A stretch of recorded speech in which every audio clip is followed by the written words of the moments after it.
that severely injured two people. The lawsuit alleges that an employee at the Quick Trip in the 300 block of North Main in St. Peters sold alcohol to the man after the man's employer had already called police to report that the man had left work intoxicated after refusing to take an alcohol test. The suspect then bought 2 large cans of Four Locos and drank them in the parking lot. He reportedly caused a disturbance at the Quick Trip before driving away and causing the crash that hospitalized the victims with multiple injuries. The lawsuit claims Quick Trip was negligent in how it trained and supervised employees regarding alcohol sales. Steve Potter, KTRS News. This KTRS Business Minute brought to you by Walter Knoll Florist, the place for all your floral needs. Place your order anytime at WKF.com. At the close today on Wall Street, the Dow Jones Industrial Average was up 208 points, closing at 44,901. The NASDAQ also up by 50 points. It closed 21,108. S&P 500 gained 25 points, closing at 6,388. Now let's go to the Royal Banks Missouri Sports Desk and Paul Kopsky. Thanks, Jim. It's Sobe in today. Cardinals play Game 2 of 4 tonight against the San Diego Padres with Miles Michaelis on the hill. Last night, the Cardinals hit 3 home runs in a 9-7 win over the Padres at Busch. Sonny Gray allowed 7 runs over 5 innings, but still earned the 10th win of the season for him. Game time tonight, 6:15 at Busch Stadium. Mizzou extended the contract of football coach Eli Drinkwitz through the 2029 season. Drinkwitz's salary remains at $9 million for 2025, but climbs to $9.25 million next year. I'm Sobe Bay from the Royal Banks of Missouri Sports Desk. Now on to traffic. Manchester Road is blocked both ways between Kings Highway and Macklin Avenue due to a crash investigation. I-70 eastbound, the right lane is blocked and the right-hand shoulder blocked before the 270 interchange due to a stalled vehicle. Traffic slow on 270 between Dorset and Page. And on the east side, a lane is blocked on Illinois 163 due to emergency repairs at Bond Avenue. This traffic report is brought to you by Stages St. Louis. Get your tickets today for the next Stages production, Austin's Pride, a new musical of Pride and Prejudice starting tonight. Individual tickets on sale now. More information available at stagesstlouis.org. From the KTRS Traffic Center, I'm Sobe Bay on the Big 550 KTRS. We had a very hot day today, and we have that extreme heat warning in effect until Tuesday at 7 p.m. Isolated showers possibility this afternoon. We had a high of 99 degrees, heat index up there around 119. And tonight, showers are a possibility, a slight chance, partly cloudy skies, overnight low of 77 degrees. Tomorrow, slight chance of rain, a high of 95 degrees. And then tomorrow night, again, a slight chance of rain, partly cloudy skies, 78 degrees. We still have that chance of rain on Sunday. Another hot day, sunny with a high of 95 degrees.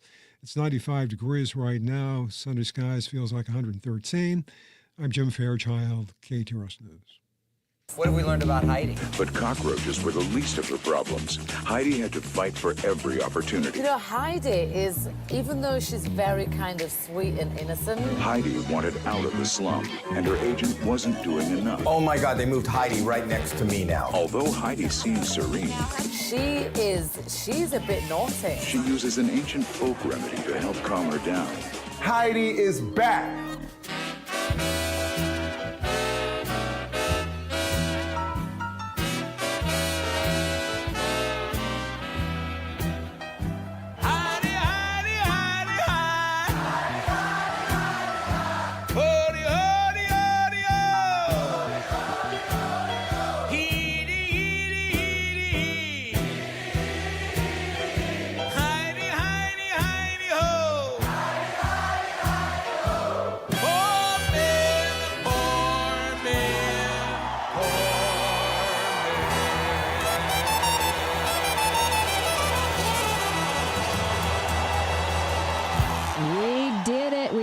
Through another work week. Happy Friday, everybody. Heidi Glaus here with Bob Ramsey, Josh Gilbert, and we've got a lot to get to. Coming up here in about 20 minutes, we're going to talk to a therapist and author who is actually holding some group sessions because relationships, let's be honest, it's the most important thing in our life, whether it is with your partner, whether it's with your parents or siblings, and a lot of times we don't handle them well. So we're going to get a little lesson in relationships. Relationships 101, if you will, coming up at 3:30. Some of the big mistakes we make and some of the little things that we can do to make relationships better. At 3:50, we'll check in with Royal Oaks, ABC's legal analyst, and just kind of find out what these interviews with Ghislaine Maxwell really mean and what they could lead to. In the 4 o'clock, as we do on Fridays, we're talking to Mike Ward, and he is introducing us to a new wine on the market, and one that, if I'm reading it correctly, they actually encourage you to pour it over ice, which is something that isn't often suggested. So we'll talk about this new product with Mike Ward. We'll talk a little sports with KTRS Sports Director Brendan Weezy, and then a fun conversation at about 5:10. Do you say pop? Do you say soda? Do you call Sprite Coke like I did growing up? We'll find out why different regions of the country call it one thing and another region calls it something else. I was in college at Mizzou. It's right there in the middle of the state. Yep. And my roommate was from Kansas City. And, he said pop. Yeah. I said, Oh, Kansas City, really? Mm-hmm. Iowa is where I thought pop Big pop originated. country. Yeah, because that's the first time I had ever heard it when I was in college as well, because everybody I was around called every cola a Coke. And then when Yes. I found out that Coke people existed, then my head fell off. Yeah. Well, we're going to talk to a professor of linguistics and an author of a new book, Like Literally Dude, arguing for the good in bad English, which I think is a great title. She's basically saying, relax, everybody. All the people that text Josh on the text line 84126 criticizing his grammar, just take a chill pill. I don't think that's what she's saying. Dudes, But, I don't think this is about I'm paraphrasing. bad grammar. I think this is why we call things what we call them. Well, I have to think that the Coke people, the people that call Coke, everything Coke, Heidi, you used to. Yeah. What do you call it now? Soda? I don't refer You to just it. Don't talk about it. Yeah. I got to feel like the Coke people are disappearing, right? Why? I don't know. I feel like that we're becoming a soda nation. Yes? No. I would say we're less of a soda nation. I think less people drink it than they used to. Okay. So People still refer to it as something, though. They know it exists. I would I say soda for generic for all flavors. But if I am going to have a cola flavored drink, I tend to say I'll have a Coke. and then they say there's Regardless. Pepsi. Yeah, regardless. And then they'll usually yeah. say, do you prefer Pepsi? I never get, do you prefer RC Cola? No, isn't that interesting? No, but it's always either Coke or Pepsi. And I think more Coke is sold than Pepsi still. Is it not? I don't know. It got close there for a while. Well, just calling everything Coke is needlessly confusing. Who's confused? Well, because then, all right, well, what kind of Coke do you want? Oh, I'll take a Sprite. Okay. Yes, well, no, that's not what I was saying. Should have Though, for said me, that. I was saying cola flavored drinks. Sure. I Well, use. again, and we'll have this conversation with a true professional, but where I was from, the server immediately then asked, Okay. do you want Sprite? Do you want yeah. Dr. Pepper? Do you want it's just how it was referred to. It's not just one person doing it. And I think that's what we're going to talk about because we're talking about regions here. Well, I guess the trouble that I'm having is I don't go to a restaurant and say, oh, I'll take a soda. I say, I'll take a Pepsi or a Sprite or a root beer, or do you have Diet Dr. Pepper? Well, it's like I said, because you and I use it the same way. It covers all, Right. you know, carbonated I'm soda with pop Bob. beverage. But you If grew I'm- up here saying it. Yes, So, I'll say, give me a Diet Coke. And they'll Yes. say, is Pepsi okay? Sure. But if I wanted a Sprite, I wouldn't say, give me a No. soda.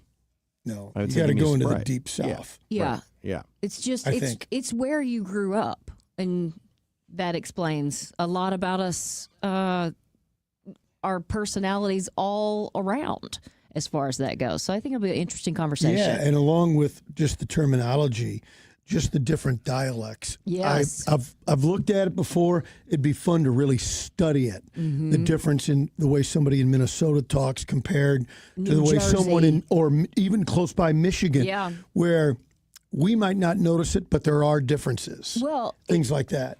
I'm telling you, growing up in the Boot Hill, my aunts don't have the twang that my family has. And where are they from? Cape Girardeau, Sykeston, which is right in between Cape Girardeau and New Madrid, don't have a twang. It is right when you kind of cross over to New Madrid and then you go to Kennett or Caruthersville and you get more is that right? south, you start to have a twang. But there's no, I mean... You guys had the same TV news stations. Absolutely. You had the same everything. That's fascinating. Yeah, it is very interesting. City versus country. And I wonder how far south you have to go before you start to get to the syrupy southern Exactly. It's Yeah. very interesting. We were talking about this last week. It kind of gave me the idea to go out and find somebody. And somebody on the text line, Woods Basement Systems text line,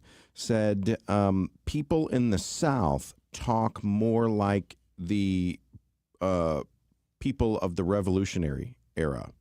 Like if you want to hear what a British person in the United States in 1776 sounded like, they sound more like the South. I'm going to ask our expert. That's what the texter said. I lived in the South. Nobody talks like that. That's what the texter said. I'm going to say I have a great friend from Alabama, and I would not. That's what Ben Franklin sounded like. No.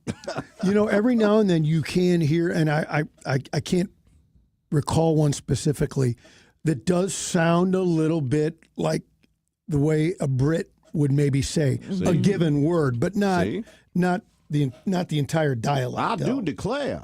Yeah.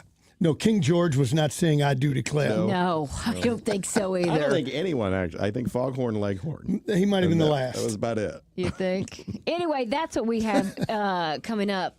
I am excited. We have a date night tonight, and we're going to go to see Macy Gray. You know, and where I try is to walk Macy? away and I stumble. She's at the pageant. But before that, we're going to grab dinner in the Central West Inn at Adira, which I've only been to once. And I made reservations, and we're bar sitters. So I made a reservation for two at the bar. So this is my question to you guys and everybody on the Woods Basement Systems text line, 84126. When you go out to dinner, and it's just the two of you, where are you sitting? And if you are sitting at a table or at a booth, if it's just the two of you, are you sitting beside each other? Are you sitting across from each other? And if we're really going to choose our seat at the bar, I like kind of the corner. Me too. So you can you kind of look there and you can see each other a little bit more. The corner is critical. Yes. Absolutely critical. Well, there's a couple of major issues there that you brought up. One is, I'm not going to wait to eat. Yep. So we always go, if there's a wait, we go to the bar. And I feel like you get great service at the bar because you're right there in front of them the entire time. You do. It's perfectly fine. Now, if we go to a booth, I'm happy to sit next to my wife, but I sit across because I'll get a crick in my neck, turning my head the whole time. So we sit across. Here, what if it's a booth back, but a chair on the other side for a two-person? Who takes the booth side? Who takes the chair side? I typically take the booth. I think a booth is more comfortable than a chair. I take the chair. I just did this with my wife, and I gave her the option, and she went with the booth. Now, I always pick the booth if I have my druthers because I like to look out at the world. Great call. In front of me. When you're in a chair, you're looking at whoever you're with and the wall. My seated posture is horrible. As anybody who's watching now, they can see. That's why I usually take the chair. It helps me sit up better. Oh, that's interesting. And if I'm in the booth, down like this, sometimes you have to pull the table over and I'm just eating like a little old man. Yeah. Okay, fair enough. It's interesting. I'm going to make Bob sit in the booth next time we go to eat. Pass the salt. We do brunch a lot with Kelly Jackson, and she's gotten much better. As a matter of fact, she was the first one there the last time we went to brunch, but for years she was the last one there. and we always left the chair facing the door open because she would never have her back to the door. Like, even if she would come in That's because later. she's a riverboat gambler. Yeah. She's Wild Bill Hickok. You'd have to rearrange paranoid. and Absolutely. make sure that Someone she could sneaking see. up behind her. You got to watch the door. I You think know? everybody has their little nuances of where they like to be. I wonder if if the stuff went down. If it really went down. If it really went down, Kelly out the door. Oh, See ya, under the Heidi. table, gone. Well, no, if she's back, but what if she's up against the wall? Trapped. Yeah. Well, But she pulls a 6-gun and she's okay. so at Pastaria, one of my favorite restaurants in town, Gerard Craft, they've got bar seating, but then they have a whole row of seats where you can sit and look at the kitchen. Yes. Okay. And Which it's- is also a bar. It's a bar, so same rules as the bar. You're side by side. There's Well, no corner. it's the old Steak and Shake setup. But instead of looking at the bartender, you're looking at the cooks Yeah. and the expo guy. I really like that seat because, you get to see all the food. I tend to like restaurants where you can see into the kitchen. Yeah.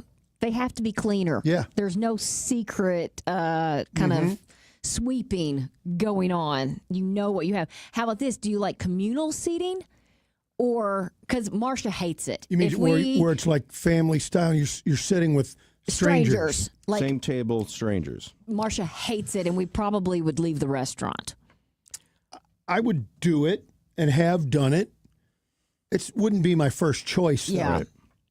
Not my favorite, but It's interesting how many restaurants have it. at a nice restaurant, I'll do it way more than if it's a lower tier. Because then, you feel like if you're at a nice restaurant, you're sitting with other like-minded souls who are going to really appreciate the food. I don't want to argue for elbow room with somebody when I'm trying to have, a meal, Yeah. and I'm wrestling with a stranger over table space. Almost makes you feel like you're at an old time diner counter Yeah. where everybody, Is a little everybody's coming tighter. in from lunch. You know who does it pretty well though? First Watch in Kirkwood.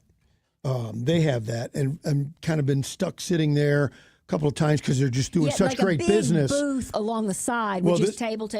Well, there's a big long table, kind of like our table here. here? Yeah, and probably seats 8 or 10.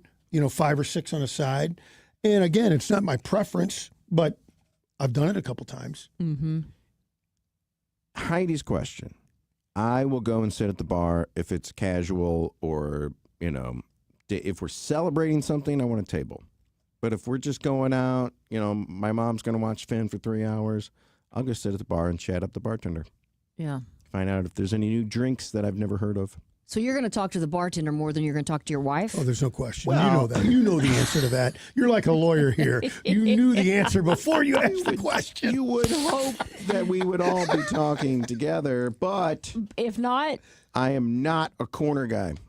Oh, you got to be at the corner. Unless Yeah. there's a big group of 5 and you need to be Well, able look, if to- you and I are sitting like this now to talk, and you're going to talk, so I got Yeah. to talk back. So I'm like, no, I can't move my neck for that's 2 exactly days. right. Oh, The corner is critical It for is. conversation. you need a corner because Bob's neck.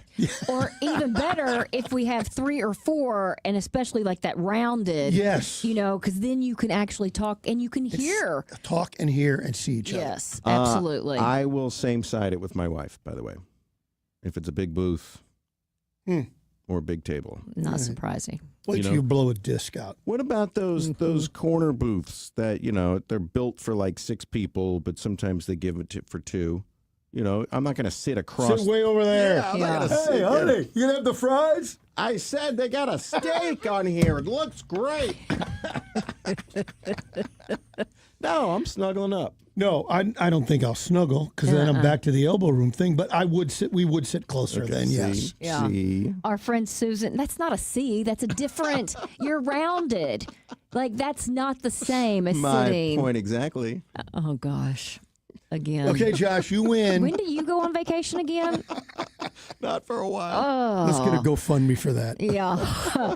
Susan says they prefer a booth and sit across from each other. And I'm like, Kelly, I want to face the entrance. Always the bar area. High top, absolutely no booth. If it's just me and my sister, we sit at the bar at the corner. We usually end up drinking some drinks and just ordering something to go. which is always good. High tops I like okay, but it depends on, like the stools we sit on here are kind of high. If we were going to go out to dinner, I wouldn't want to sit up high again. My legs are dangling all day. Let me get a real chair. Mm-hmm. But if a high top, grounded. Yeah. Wait 15 minutes or do a high top. I'll do the high top every time. Yeah. I won't, no hesitation. Mm-hmm. I hate waiting. We can't do high tops with Finn because I feel like he's going to fall out of his chair. Right. So we always have to defer and wait longer. Bring some rope, tie him in. Yeah, really strap him in there with some pillows for the crash landing. Right. Oh, that's a good idea. Somebody said eating with a lefty can present problems. Oh, yeah. That's very true. My nephew's left-handed, and when we have family dinners, he has his seat at the end so he doesn't bother anybody down there. That's funny. So interesting. Well, as I said, you guys know what we have coming up, and hopefully you'll continue to be a part of the show here on the Big 550 KTRS St. Louis. Do you know why right now is the absolute best time to book your new patio or deck with my friends at Outdoor Living? Aside from being the best in town, these guys are really smart.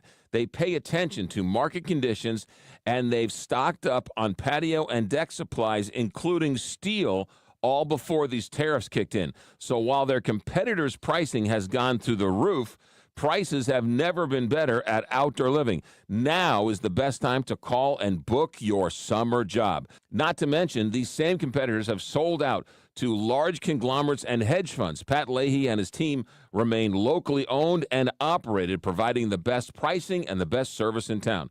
So, looking for a new deck or a new fence or anything outdoor? Outdoor Living, 314-966-DECK. That's 314-966-DECK. Or check them out online, Outdoor Living Inc., or check out their great showroom, Big Bend and I-44 in Kirkwood, OutdoorLivingInc.com.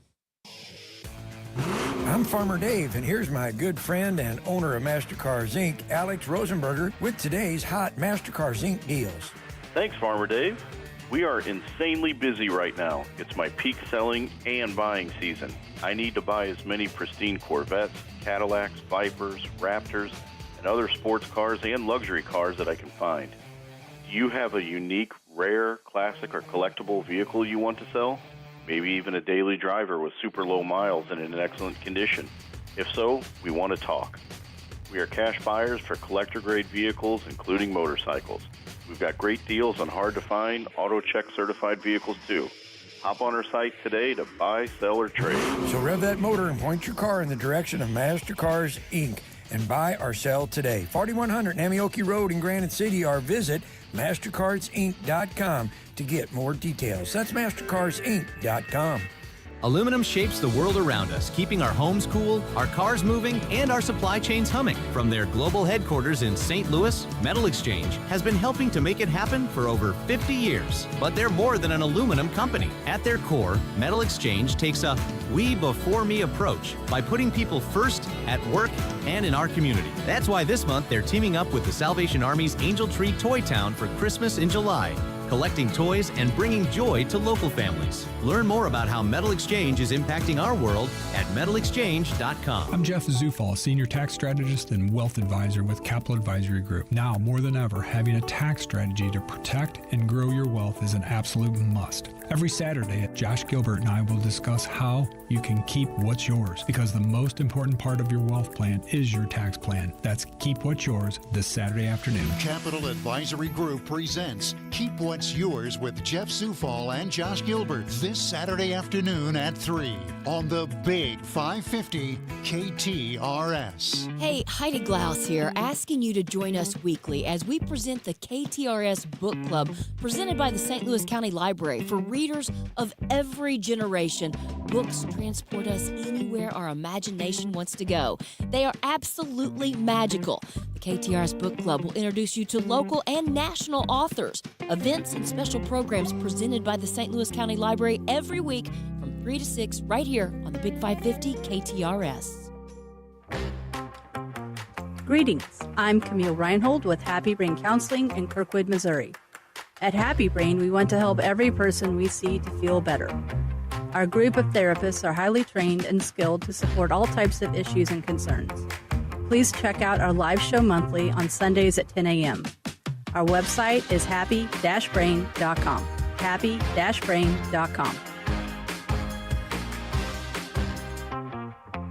You're listening to the Heidi Glaus Show with Josh Gilbert and Bob Ramsey on the Big 550 KTRS.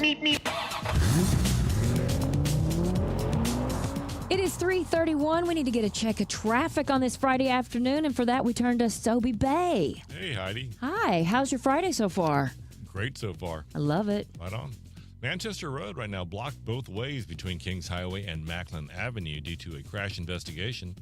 I-70 eastbound right lane is blocked before the 270 interchange because of a stalled vehicle. 270 south heavy from Olive all the way to Doherty Ferry, and 170 south slows Olive to 64.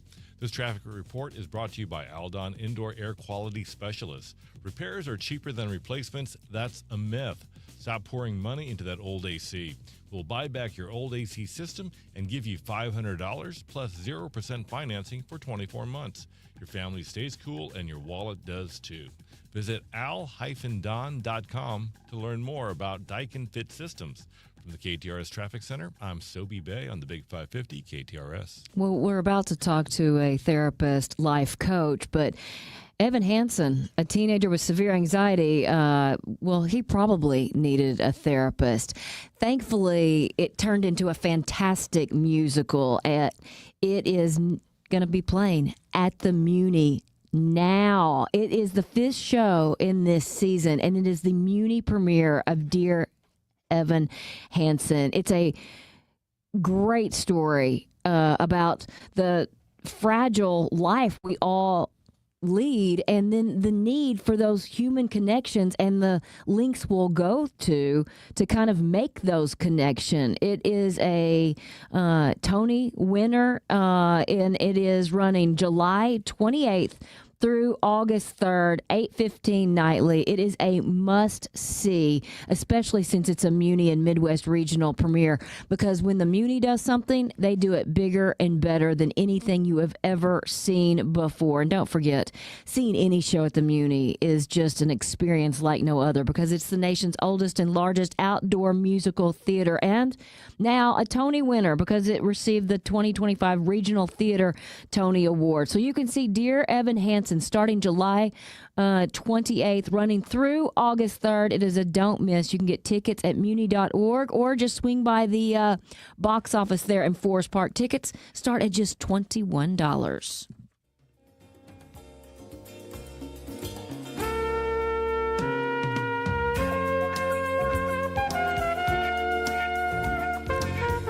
Relationships are one of the most important things in life, but we don't always nourish them correctly. Amy Miller is a therapist and a life coach, and she's taking us to relationship school this afternoon. Welcome back. Thank you. I love being here. Okay, so let's start with every relationship being different. And I'm wondering, how you even separate how you react to each relationship. Say that a different way. We were adjusting my microphone. Okay. Every relationship is completely different. My relationship with Marcia is different than my relationship with my sister. That's different from my mother. So what's kind of the first thing when you look at a relationship of how you're going to tackle it? The first thing is that relationships all have their own culture. Like, that's my tagline. I will die on that hill. Every relationship has its own culture, so there's no rules about how to do relationship. So one might be a little more fun and one be a little more serious. Is that kind of the culture that we're talking about? Or even the way that you interact with each other in general, the things that are agreements that you've made in the relationship, the structure of the relationship. Essentially, as long as everybody in the relationship would say that they're happy, then whatever you're doing or not doing is normal and fine. People worry a lot about, is my relationship normal? Are we doing the right things? Are we going on enough dates? Are we having enough sex? Whatever you're doing, if you're both happy, is fine. Okay, so I thought this was interesting. I saw something that you were talking about in one of your blogs, and you often point out feelings are not facts. That's also one of my favorite things to say. Feelings are not facts, but they are data. They are information, and they are useful to check in with. But people oftentimes will get flooded emotionally, and then they will act as if the feeling that they're having is true, instead of their version of their own nervous system's reaction to whatever happened. That is a great point, and I think sometimes we misinterpret what is said because we already have formed opinions or You know what? feelings. That happened. You're going to have. We need some Okay, counseling I got here. you. That happened yesterday on the show. Yes. We were talking about truth, and I was thinking about it after the show, and then I said, well, we were talking about, I think, two different things. Uh-huh. And I think you were right. You were talking about your truth and coming out, and it was absolutely right. And what I was talking about is, here is something that happened, and you see it differently from me, and we both put truth to the way we interpret it. And does that make any sense? Absolutely. Semantics. So our relationship's not going to work, is it? It's just You'll not, be fine. It's not going to work. You'll be fine. But the main thing about that, first of all, that happens all the time. And I just finished a 4-part group series called Communication Summer School. And what we talked about every single session was shared definitions.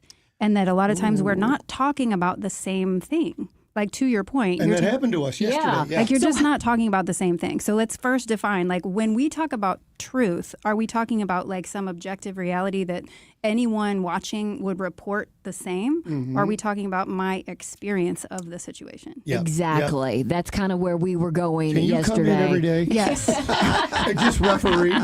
Yes, for money. Communication, the key to every relationship, or what are kind of the, Yes, communication is absolutely the key. Most people, and I also say this all the time, is that it's a skills deficit. Like most of the problems that people encounter in relationships of any kind, including work relationships, including intimate partnerships, friendships, all that, it's all a skills deficit because nobody taught us how to do it. Isn't that the truth? So where should we start? If you want to be a better communicator with the people you love, is there a rule of thumb of where we start? I mean, you should come talk to me. Okay. There we go. Definitely. That was a setup. That was an easy one. Yeah. No, but essentially, like, radical candor is a really good place to start, which is just like tell what's true for you in the moment, even if it feels kind of risky to say. Ooh. Is arguing ever productive, or is there always a better way of doing it? I mean, if you're arguing to understand, like if you're trying to get somewhere, but conflict is really just like a disagreement. So anytime that you have conflict, you're having a disagreement and it needs resolution of some kind. So arguing is, sometimes you get heated. If you have two spicy personalities together, you're going to have conflict. And conflict isn't the problem. The problem is how you do it and whether you're able to stay in connection and stay in kindness when you're having conflict. I was going to say, not crossing that line and saying something that can deteriorate everything. Right. Like, don't say the mean stuff that you know that is going to devastate the person you're talking to. Then you're trying to win something. And if you're trying to win, your relationship's going to lose. Oh, great point. You offer several different group sessions. And what's the benefit of a group session? Because I feel like a lot of people would be fearful of going into a group of people that they've never met before and sharing. I think we're talking about you and me both again. We're Josh, talking about, on the other hand, hey, everybody. Yeah. Here I am. I mean, we're talking about me too. So my objective in creating groups is creating the kind of group that I would be comfortable in, because I do not want to go to groups. Yeah. Because I don't want to be awkward. I don't want to be forced to introduce myself and say why I'm here. I don't want to have to do icebreakers. I don't want to have to do role play. All of that stuff makes me nervous. So I don't want to do any of that. And a lot of other people don't either. I've had experiences, everyone in a relationship has, where your partner says something and you say, I'm not going to say anything. It's just going to cause a fight. I'm going to bite my tongue. Is that healthy sometimes, or should we get it out?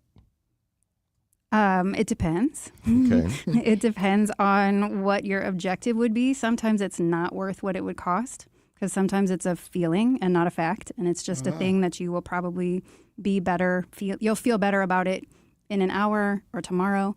But if it's something that's still sticking around with you the next day, then yeah, you should say something about it. But you can lead with, I really don't want to fight with you about this. It's been bothering me and I'd really like to bring this to you. Is this a good time? Do you have the emotional space to talk about this with me? Are you mature enough to do that? That actually sounds really good. Yeah, but you can't do it. I'm going to try that tonight. So we talk about that in these group sessions. Let's go back to the group thing. I'm fascinated about it because, like Heidi said, on one hand, I think I'd be too introverted in a thing with strangers. But on the other hand, in life, when you go, stuff you'll say to strangers you wouldn't say to people you know and love. And if you can get to that place emotionally, I could see how it would work. It works because I create a container. So I create like a space where we don't have any awkwardness, we don't have small talk, we don't have to chit chat, we don't have to do anything except share when we feel compelled to share. And so usually these groups are 6 to 10 people, which is pretty perfect for most people. Most of the people who are in my groups are introverted, but they find small group stuff much easier. And 100% of the time when people attend groups, they're like, that was way better than I thought it would be. Yeah. Because a lot of times they're like I had one guy say he thought it would be like the sad basement group therapy in Fight Club. Oh, yeah. Fight Club. Yeah. Dimly lit. Yeah, no. Uncomfortable chairs. No, there's a couch and there's like comfy chairs and there's coffee and there's sparkling water and like it's just a really cozy space. And also I'm the facilitator, so I'm intentionally creating an environment where people feel safe. And when people feel safe, to your point, they do share things. And then they find that like, oh my gosh, so many other people feel the same way that I do. That came up multiple times in this series that we just did of someone being like, oh my God, did we have the same childhood? Is that the key in group to let people know they're not alone? Yes. Like that's the thing that makes people feel good when they leave is that they feel like they felt a sense of belonging and a sense of like, oh, I'm not the only one. I'm not weird. I'm not weird. Yeah. And even if you are weird in this group, you're held in your weirdness. You know what I mean? Like people are so cool in these group sessions and they're so loving to each other. And a lot of times they make friends, but sometimes they never see each other again, but they had a good experience. We're talking to Amy Miller, who's a therapist and life coach and is really leaning into group sessions. And you said you're not the kind of person that likes to go to a group either. You don't want to introduce yourself. You don't want to play those stupid icebreaker games. So how do you describe your group sessions? How does it begin? Like when we're there, or how do I get people to come? When you're there. When we're there, I just say, I'm so glad all of you are here. You're not required to participate. I'm never going to call on you. I'm never going to put you on the spot. You can share to the extent that you feel comfortable. This is a confidential space. No one's going to share anything that you offer. If you happen to cross paths with someone in their social life, you need to like make sure that you're both comfortable talking to each other. But this is a space for us. And I've never had an unsuccessful group experience, and I've been doing groups. I've been doing groups since like 2016. I started teaching classes. I have one called Use Words. Parenthetically, say what the F word you mean. The other one was called How to Do Conflict Well.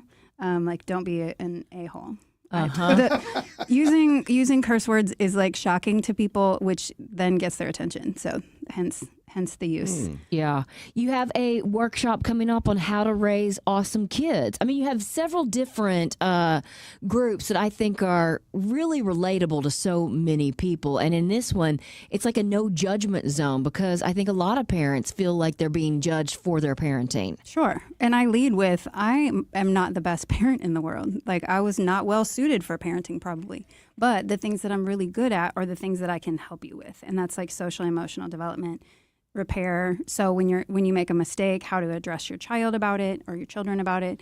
Talking about like toxic masculinity culture, mean girl culture, gender, sexuality, shame-free sex ed, all that stuff. That's the stuff that we talk about in that workshop, which is like how to raise like kind and strong-hearted kids. And most of that is really by doing your own work. So really what I'm trying to do is get the parents in so that they can learn how to self-regulate so that then they can be better mentors for their children. Do you see more men or women in group? What do you think? Women. Yes. Yeah. Is it harder to get men to talk in general? No, it is not harder to get men to talk. It's harder to get men to come. Yes. Yeah. Yes. I had a men's group.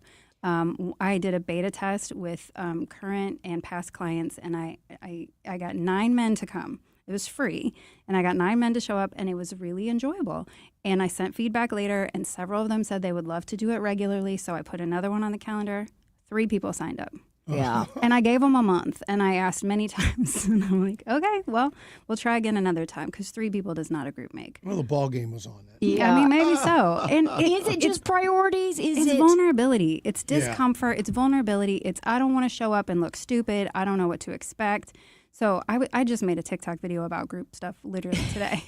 Literally today, because I'm like, so maybe you guys would have ideas for me of like, how do we get people to do stuff like this? Because this is community building. This is connective. This is friendship building, you know? Do you think everyone should see someone regularly or semi-regularly? Yes. Or at least when there's acute stuff going on. Like if you're generally pretty healthy and you've worked through a lot of your stuff, but like having someone on deck that when you do have a problem and you need an objective third party, because I like that my people a lot of times keep me sort of on retainer like a chiropractor. Right. Yeah. They're like, I need an adjustment. I saw you 8 years ago. You're do you the remember emotional me? chiropractor. Yeah. Yes. I like it. I didn't know. I knew what the answer was, like in my heart, but I didn't know how to vocalize this. I had a friend that was struggling with things. I said, you need to go see somebody. He said, why can't I just talk to you about it? And I said, well, number one, I'm not a professional. Have you heard our radio show? Yeah, I don't have the best advice. Number two, it's $100 an hour. Or more. More. Why should you go see someone rather than just try to rely on your friends and family? Because your friends and family also don't have the skills. Like especially if what you're trying to do is untangle like a deep pattern of behavior or untangle some relationship dynamics that you're not sure what's going on. Like, first of all, your friends love you. So your friends have a deep bias. And so like if I have a friend come to me for someone, I'm like, do you want friend Amy or do you want like coach therapist Amy? Because friend Amy's like, yeah, do that. Like whatever makes you happy, that's great. Like I hope it goes well for you. and like, but over here, like my, professional Amy is like, so what do you hope to accomplish by pursuing this situation? And it's a really bad idea. It's a terrible idea. Honestly, when I was trying to find a therapist and I had gone to 2 or 3 and they just, tell me more. I finally found one that called me out and said, you're being a jerk. Like, I was that. like, I was with her for probably 4 years. Right. Thank God they said that. Finally. Somebody told it. Exactly. One more thing before we let you go. No, I would stay. assume. No, just have her I stay. know, right? I think that group would probably be a little cheaper because a lot of people do think that it is. Having a therapist on retainer, it can get expensive, but this is a more affordable way to get what you need. It's also, studies have shown, this isn't group therapy, this is group coaching, but studies have shown that group therapy is efficient, effective, like it works, and it's economically sound. So like you might pay $50 a session for 90 minutes or 2 hours with a bunch of people facilitated by a professional, or you might pay $100 or $150 an hour to do it by yourself. Yeah. And you also have the group energy, you have the group wisdom, you have other people's perspectives that you can play off of. Yeah, that's what I was trying to say. Yeah. So it's cheaper and it's, more fun. Well, Amy Miller has a lot of sessions coming up, lots of workshops coming up, and you can learn more or sign up at heldspacestl.com, heldspacestl.com. We so enjoy you coming on, and we really need to do this more often. Thank you so much. Thank you for having me. And now, KTRS weather from the John Beal Roofing Weather Desk.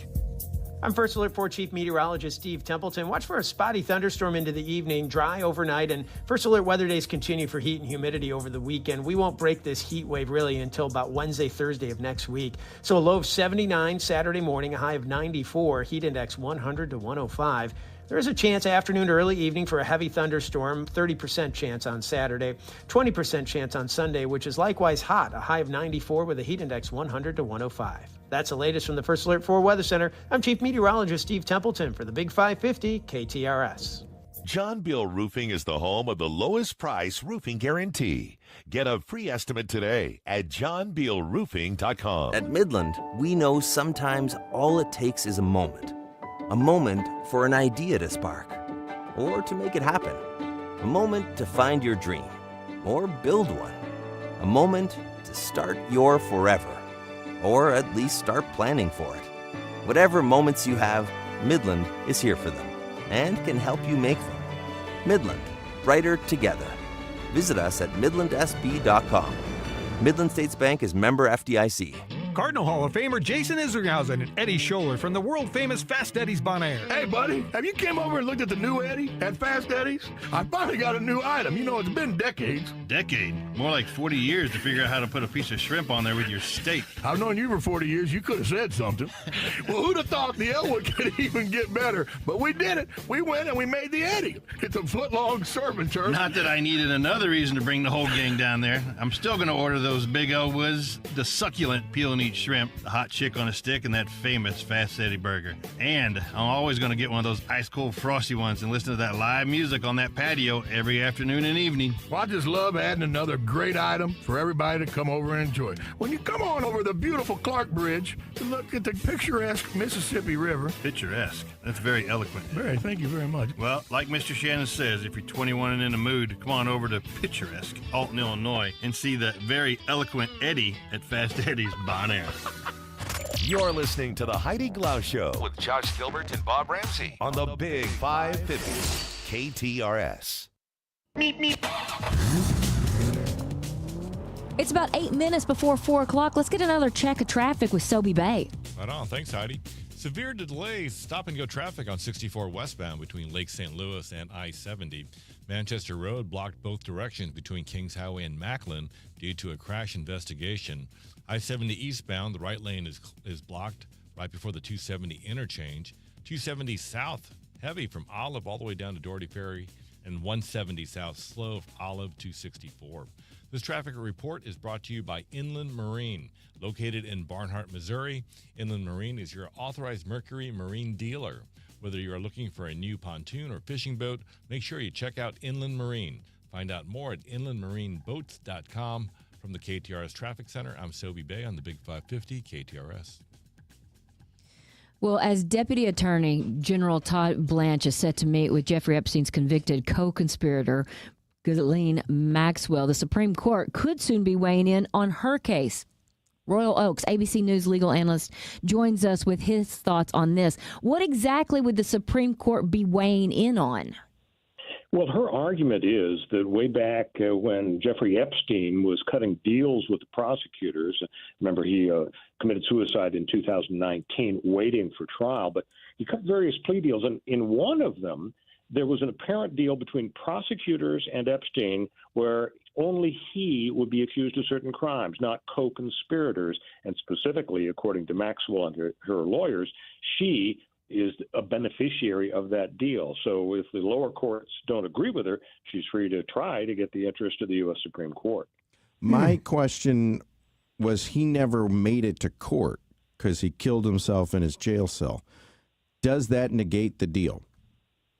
No, not really, because at various times different possible charges were floated against him, and allegedly he did reach a non-prosecution agreement, so he would cooperate in a certain way, and the feds would say, oh, we're not going to go against co-conspirators. The problem for Maxwell is that her name is not mentioned, and these deals are really frowned on. They're really pretty rare. Sometimes if you say to a bad guy, well, we won't go against your wife or some really small fish down the food chain, then there could be a deal like this.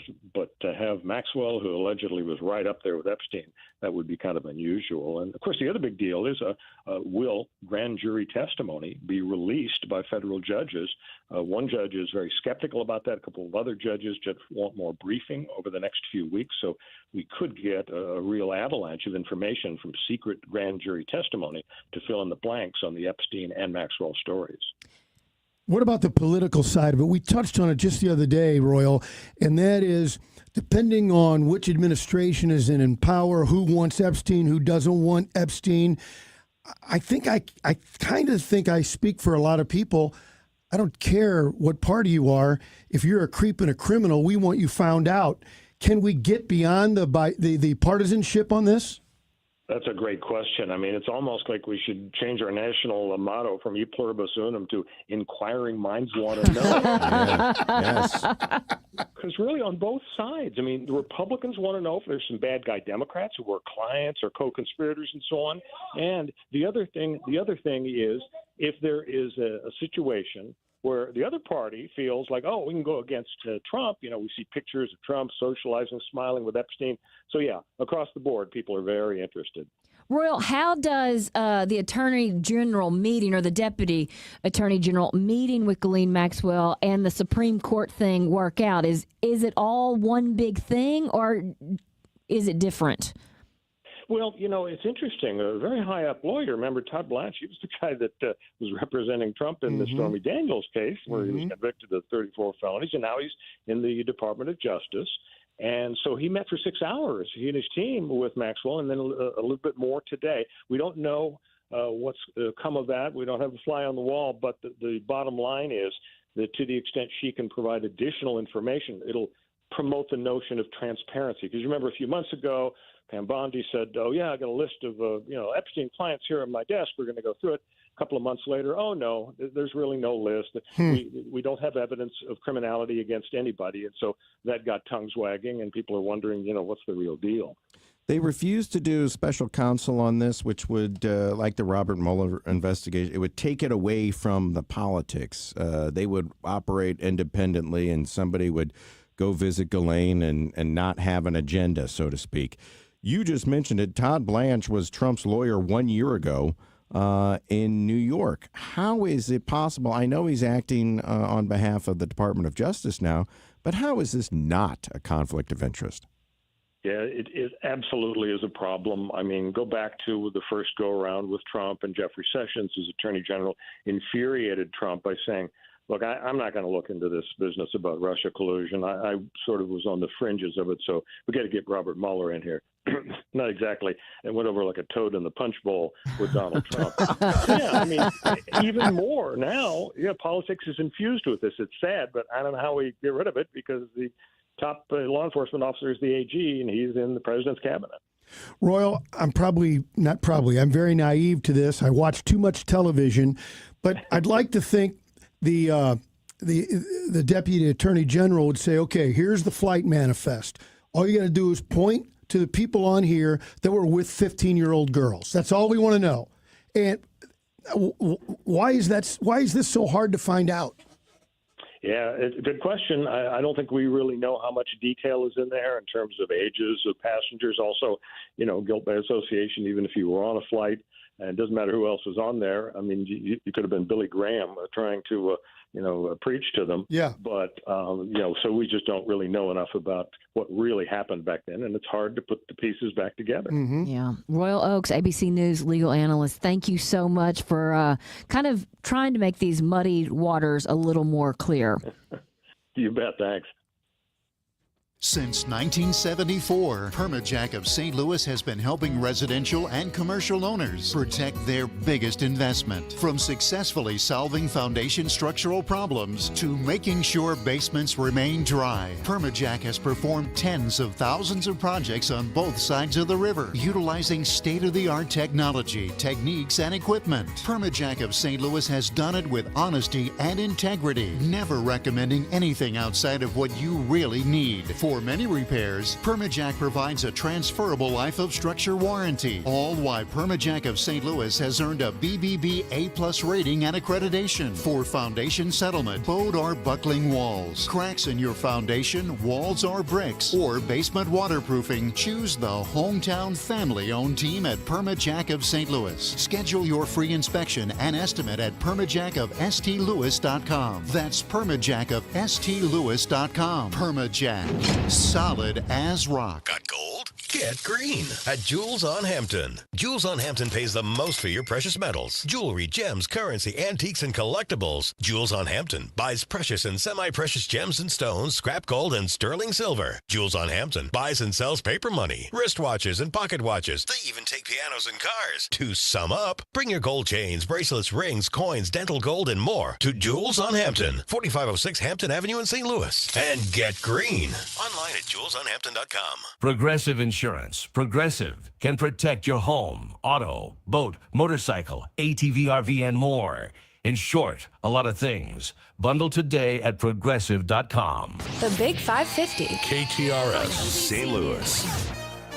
I'm Lindsay Davis, anchor of Prime, streaming weeknights on ABC News Live. 2 days of meetings between Deputy Attorney General Todd Blanche and Jeffrey Epstein's co-conspirator Ghislaine Maxwell have concluded. She's serving 20 years for sex trafficking conviction. Sources tell ABC News Maxwell was granted a limited form of immunity. The Trump administration facing mounting pressure from the DOJ to release the full Epstein files. Before leaving for Scotland, President Trump was asked by reporters if he would consider a pardon for Maxwell. It's something I haven't thought about.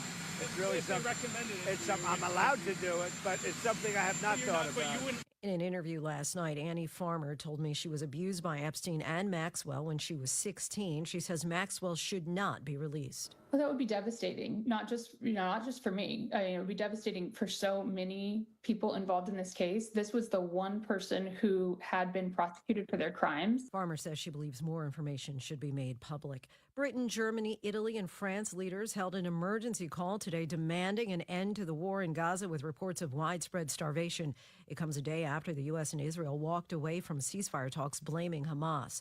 In Arizona, Lori Daybell was sentenced. She's already in prison for the murders of her children and the wife of her fifth husband in Idaho. Before the Arizona judge gave Lori Daybell 2 more life sentences on top of the life terms she already has in Idaho. She told the judge all of the victims that she's been convicted of killing in both states are happy and enjoying the afterlife. Heaven is a very busy and happy place, where everyone is engaged in projects that they love to do. The judge saying she will never get out of prison. It will take an act of God for you to go free. Alex Stone, ABC News. Michael Flatley, best known for his Lord of the Dance and Riverdance performances, is looking at a new career in politics. An attorney for Flatley says he plans to move back to Ireland. You're listening to ABC News. When you're hiring, have you ever felt like you're missing out on meeting truly great candidates for your roles? It seems impossible to find them, but they have to be out there somewhere, right? Well, they're not hard to find when you know where to go, and that place is ZipRecruiter. And right now, you can try ZipRecruiter for free at ZipRecruiter.com/free. ZipRecruiter helps 10 million people with their job search every day. And because these people are actively looking for jobs just like yours, it's easy to find the right person right away. In fact, 4 out of 5 employers who post on ZipRecruiter get a quality candidate within the first day. But if you're not using ZipRecruiter, you're missing out. So see what it's like when the impossible is easy. When you go to ZipRecruiter.com/free right now to try ZipRecruiter for free. Once again, that's ZipRecruiter.com/free. ZipRecruiter.com/free. Never miss out on great candidates with ZipRecruiter. This is KTRS St. Louis, Talk of St. Louis. I'm Jim Fairchild. 4,500 gallons of nitric acid has spilled from the ACC facility in Hazelwood. The company makes cleaning supplies. The spill is on their property, and some of the nitric acid has gotten into Coldwater Creek. Officials say there's no threat to the public. Cleanup could take several hours. Hazmat teams are on the scene at South McDonald Boulevard near Lindbergh. There are some road closures in the area. The spill was reportedly due to a mechanical failure on a truck. Well, today marks 34 years since the disappearance of a Lincoln County child. And we get details on that story from KTRS's Jill Enders. It was on this day back in 1991 that 11-year-old Arlen Henderson went missing. He was last seen riding his bicycle in his subdivision of Fountain Lakes in Moscow Mills. His bicycle was found 11 weeks later in a nearby field. The Lincoln County Sheriff's Department continues to urge anyone with any information to come forward. Jill Enders, KTRS News. Researchers at St. Louis University are calling for expanded treatment for people suffering from hepatitis B. And we'll get more on the story from KTRS's Steve Potter. Scientists at SLU were commissioned by the International Coalition to Eliminate HBV, and following their studies are now advocating that treatment should be expanded. Their conclusion is that hepatitis B drugs are being underused, and that treatment usually doesn't begin as soon as it should, and patients are suffering the consequences. Dr. John Tavis says his study shows that less than 3% of all people infected with HBV are receiving treatment, and he says treatment could reduce cases of liver cancer by 2/3 or more. He says the current drugs used to treat people are good, but are being badly underused. Steve Potter, KTRS News. This KTRS Business Minute brought to you by Walter Knoll Florist, the place for all your floral needs. Place your order anytime at WKF.com. Stocks closed up today at Wall Street. The Dow Jones Industrial Average is up by 208 points, closing at 44,901. The NASDAQ also up by 50. It closed 21,108. S&P 500 gained 25 points, closing at 6,388. Let's go to the Royal Banks Missouri Sports Desk in Sobe Bay. Thanks, Jim. St. Louis City SC has finalized the transfer of midfielder Jabulo Blom. The native South African moves on to Vietnam after a short but at times eventful run with City Red. And St. Louis City SC is home tomorrow night against Minnesota. Get a full and in-depth preview of the match with Soccer Weekly beginning at 6 p.m. this evening right here on the Big 550. I'm Sobe Bay from the Royal Banks of Missouri Sports Desk. Now on to traffic. Traffic is crawling because of an accident on 270 South, all the way from Olive to the Big Bend where the accident happened. Three right lanes closed there. One vehicle reportedly on fire. Severe delays with stop-and-go traffic on 64 West between Lake St. Louis and I-70. Manchester Road remains blocked between Kings Highway and Macklin because of a crash investigation. And I-70 eastbound, the right lane is blocked before 270 interchange. A stalled vehicle there. 270 South heavy all the way, as I mentioned, Olive to Big Bend. This traffic report is brought to you by Club Fitness. Club Fitness is the premier health club in St. Louis with 24-hour access at all our 19 locations and endless amenities. You will see what everyone has been talking about. Sign up today at any location or online at clubfitness.us. From the KTRS Traffic Center, I'm Sobe Bay on the Big 550 KTRS. And our weather forecast includes that extreme heat warning. It runs until 7 o'clock Tuesday evening. Our forecast for tonight calls for partly cloudy skies, a warm evening, overnight low of 77 degrees. Tomorrow, some scattered showers possible in the afternoon, mostly sunny with a high of 95 degrees. Tomorrow night, chance of showers again, partly cloudy with a low of 78. Chance of rain on Sunday, slight chance, sunny otherwise with a high of 95. Right now we have 92 degrees, feels like 105 degrees with sunshine. I'm Jim Fairchild, KTRS News. Hey, it's John Carney. A lot of conversations with the folks over at Allen Roofing, pretty much asking advice, because I know a lot of people got smacked by that storm, and he had some great advice for people to think about. First off, be careful of who you talk to when you're going to get some work done. Make sure there's an agreement, and the scope of work is laid out in that contract. Also, as you can imagine, a lot of contractors are busy. Give them some time, and you know what? Allen Roofing will come put a tarp on your roof at no charge, even if you don't use them when you get the roof repaired. Also, check the Better Business Bureau, see what the reviews are for contractors that you deal with, and also remember, insurance companies allow up to an entire year from the date of loss to file a claim. So you've got time to get those repairs done and that replacement done. Don't rush it. Just a few tips from the people that know roofing and repairs better than anyone. It's Allen Roofing, online at aroofing.net. You're listening to the Heidi Glaus Show with Josh Gilbert and Bob Ramsey on the Big 550 KTRS.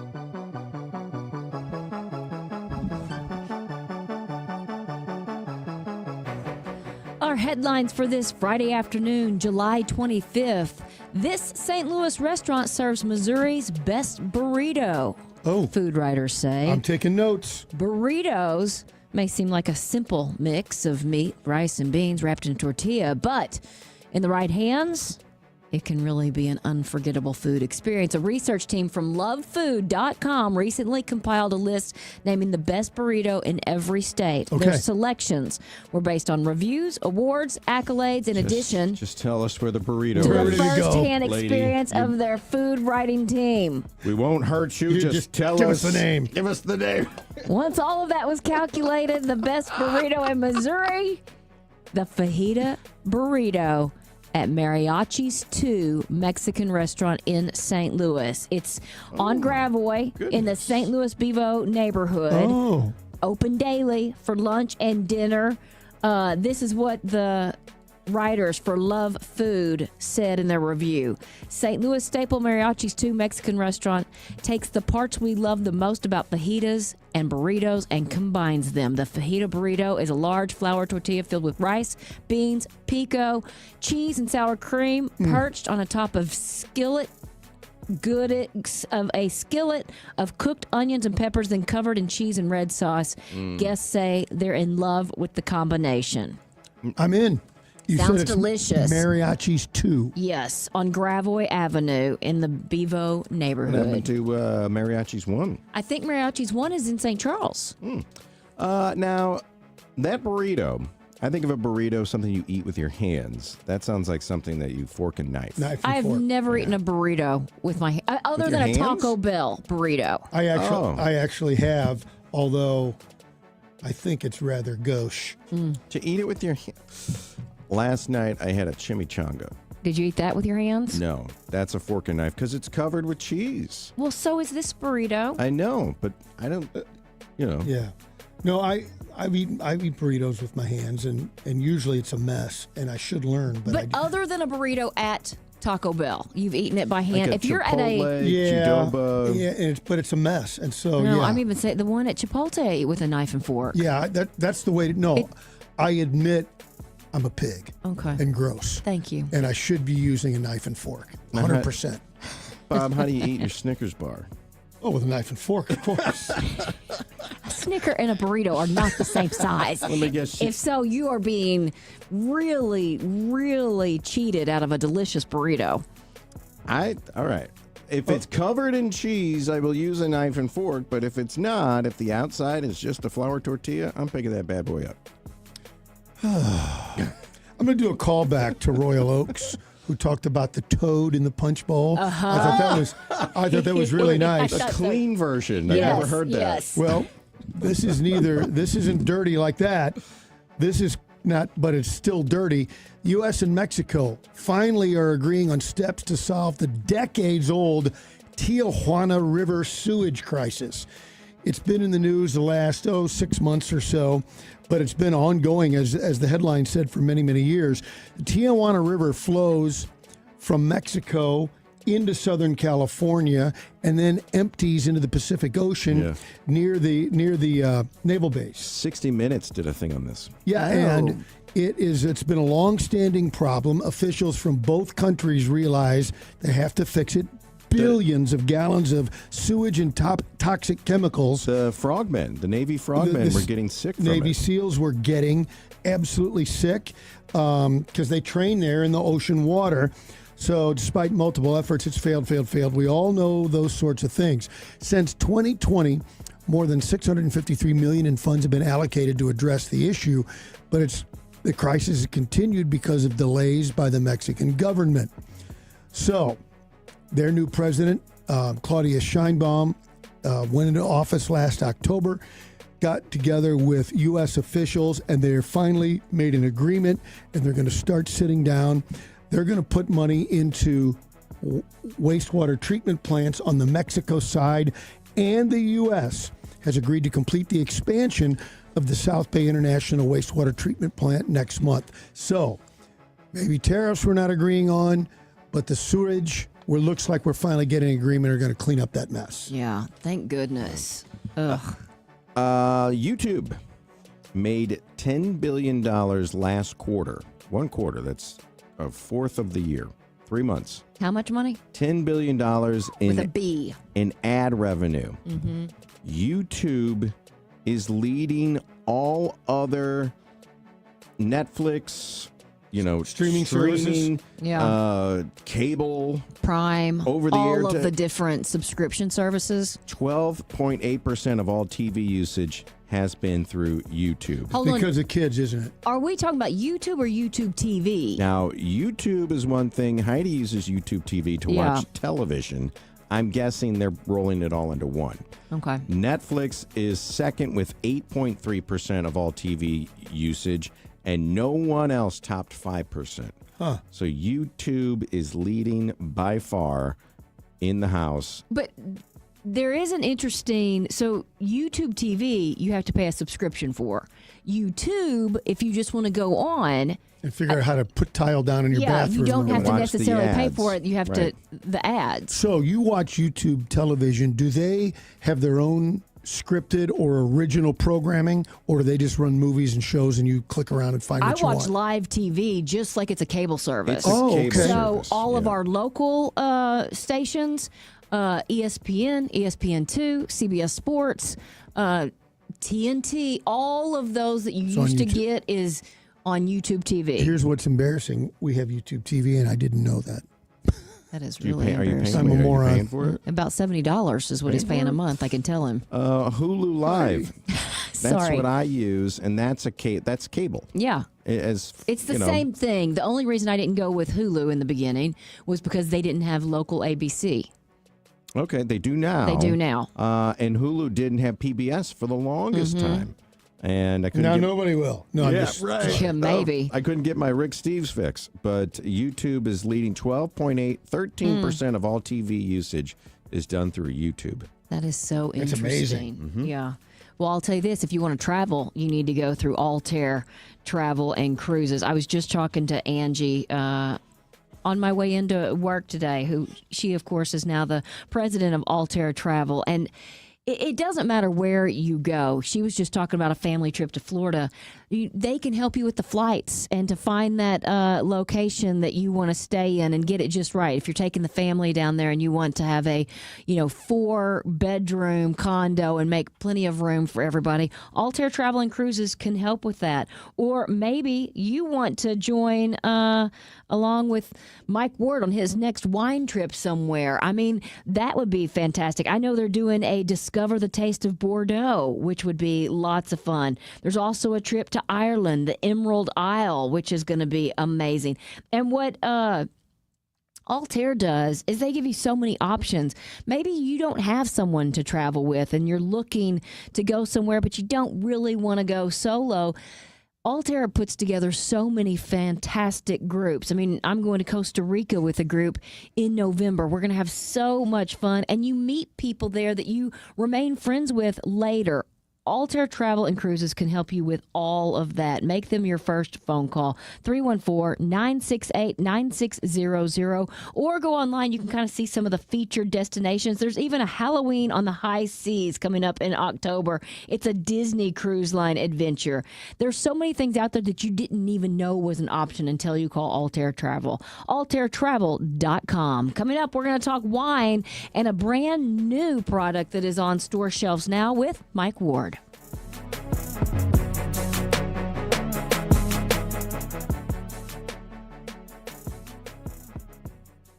Hi, it's Jill Farmer for Premier Heating and Cooling. Summer temps sure put our air conditioners to the test. A few years ago, before I knew about Premier Heating and Cooling, our air conditioner was on its last legs. We decided to push the envelope and try to limp through another St. Louis summer before replacing it. We went away on vacation and came back to discover our air conditioning unit had gone on the fritz while we were gone, and we ended up with all kinds of trouble, including warped wood floors. That delay in replacing our worn-out unit was an expensive mistake. If you're limping through and you know it's time for a replacement unit, our friends at Premier Heating and Cooling can take care of you and even work with you on financing. Or if you haven't taken the time to really get your air conditioner checked out and make sure it's operating at peak efficiency, which will really help on your bills and help with the life of your air conditioning unit, Premier Heating and Cooling is the place to go. Excellent rating with the Better Business Bureau. So many of their new customers are referred by happy customers like me. PremierHeatingCooling.net. 636-916-1122. When you go and get your car washed, do you really care which car wash you go to? Yes, because not all car washes are created equal. Country Club Car Wash is the local family-owned and family-operated car wash since 1989. All these other ones that are popping up, they're all run by out-of-town hedge funds. Keep it local. Keep it great. Touchless car washes, no brushes, inside and out. 5 area locations, Country Club Car Wash or cccwstl.com.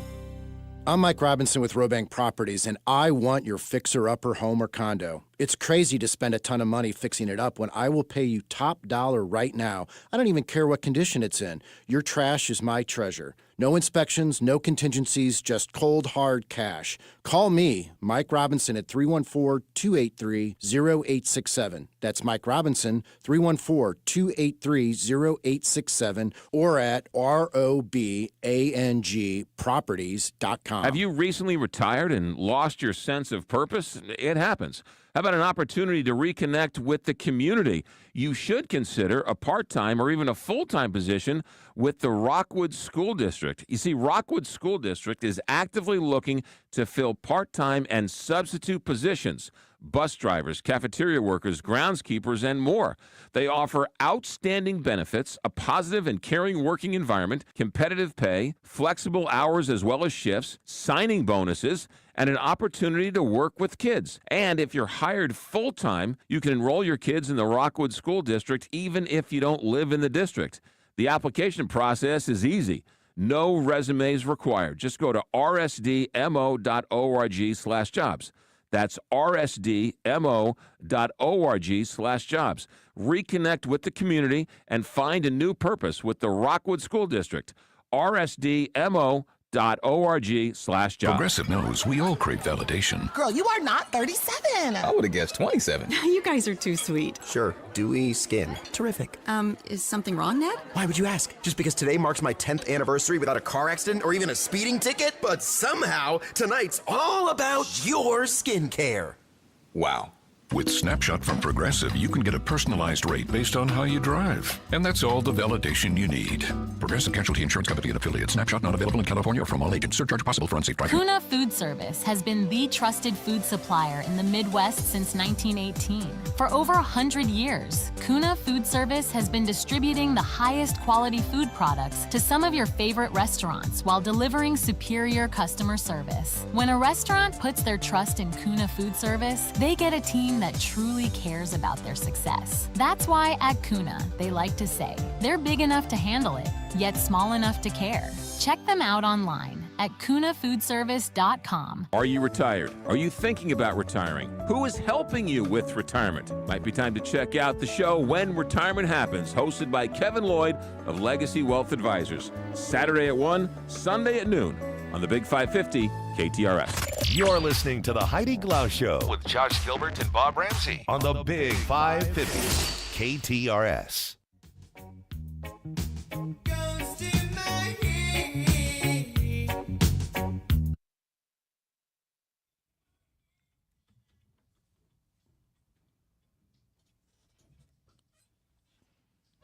Mike Ward, a.k.a. Ward on Wine, is back, and today we're talking about Bonterra Ranch wine, a new wine in our market. Always great to see you. Great to be here. Love to talk about new stuff like this. How does a winery decide they're entering a market? Well, you have to have a need for it, and you have to have the grapes and be able to do it. And then you also, like in this case, have to adjust to market trends. So they do their research before they go anywhere in the country. Well, they do their research as to who's drinking what type of wine, age group, the alcohol content, the sweetness, the calorie content. That's the trend. And then can we create a wine that fits into that? Or, you know, if you can't, because it doesn't taste very good, then you don't launch it. But in this case, with the Bonterra people, they use clean, sustainable, and organic grapes, and they always have. And so it was easier to make a wine that would fit into this category. So is Bonterra, if they've always done it, have they always made it a key to their marketing, or now are they trying to do it more? Yeah, they've always made it organic, clean wines a key to their marketing from California. They're California grapes, and the grapes are used for this wine, but they don't really matter. It's more the flavor profile and that 11% alcohol. Well, it's interesting that you say that because I noticed on the label, they don't tell you what grape it is. Right? And it's a blend. Okay. And they have access to some wonderful grapes, sustainably sourced grapes. And what does that mean exactly? So they're healthy grapes. There's no pesticides used, and the vines are treated in a healthy way, so you're going to have good quality fruit. And can you taste the difference when you say the grapes are, sustainably sourced? I think so, because they don't taste fake. There's no additives here. And that would be hard to pick up in a wine if you were just kind of a novice wine drinker.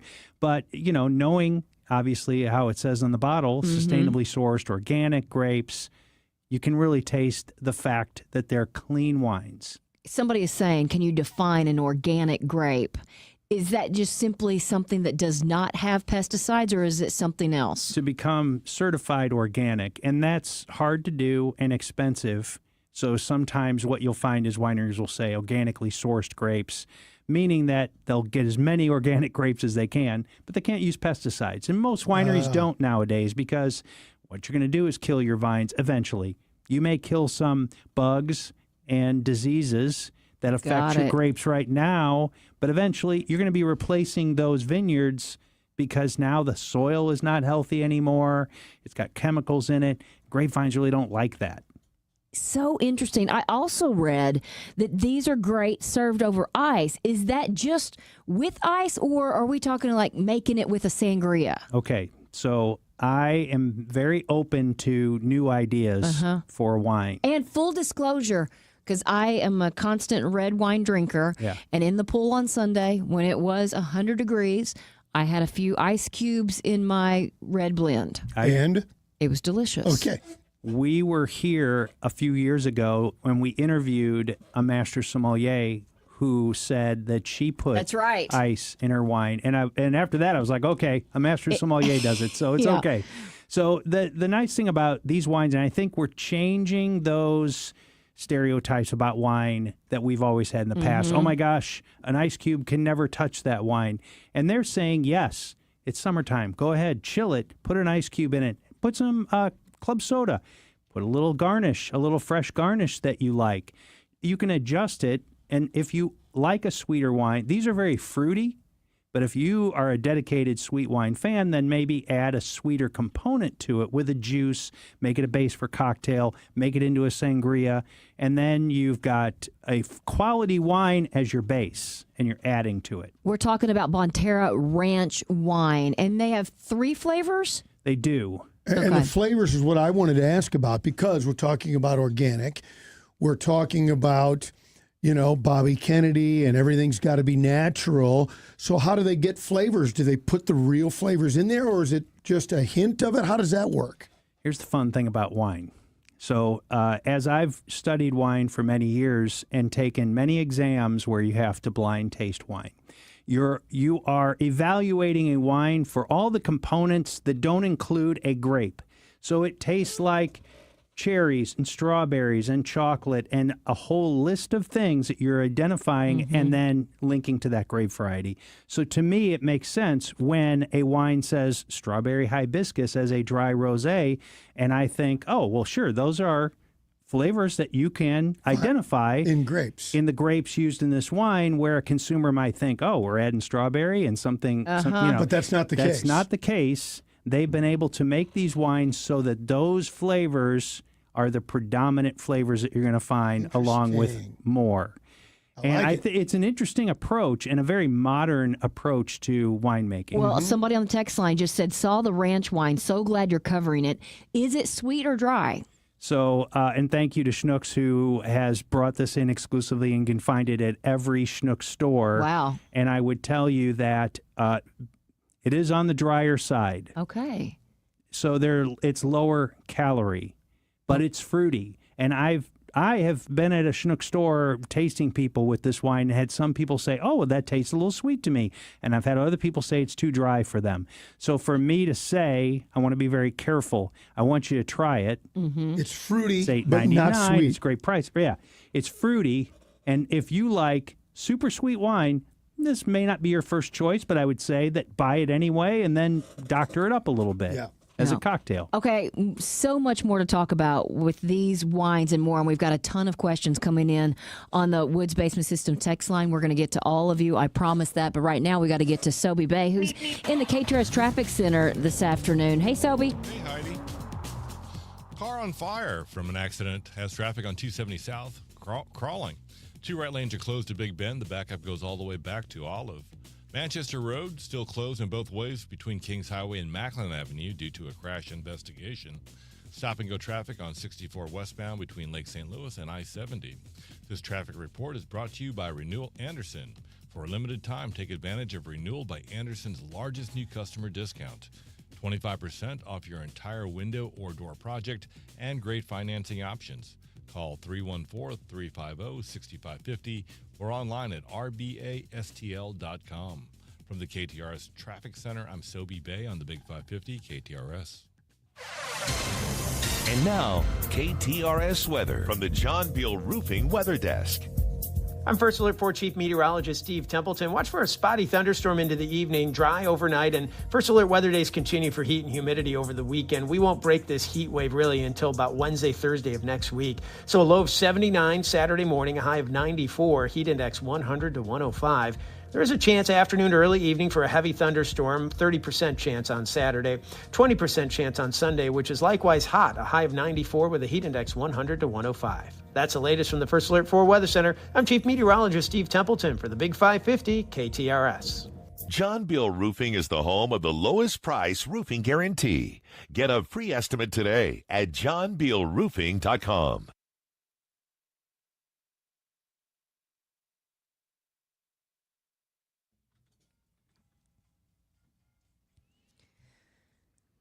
Well, as we do every Friday, we're talking about wines with Mike Ward. Somebody said, man, it sounds like you're kicking all the old ways of looking at it and drinking wine to the curb. And we kind of are. Well, in a way, but I still want you to drink everything else, of course, in the wine business. But, we can adjust. There's a lot of choices out there, and it's hot. So, you can certainly adjust your palate.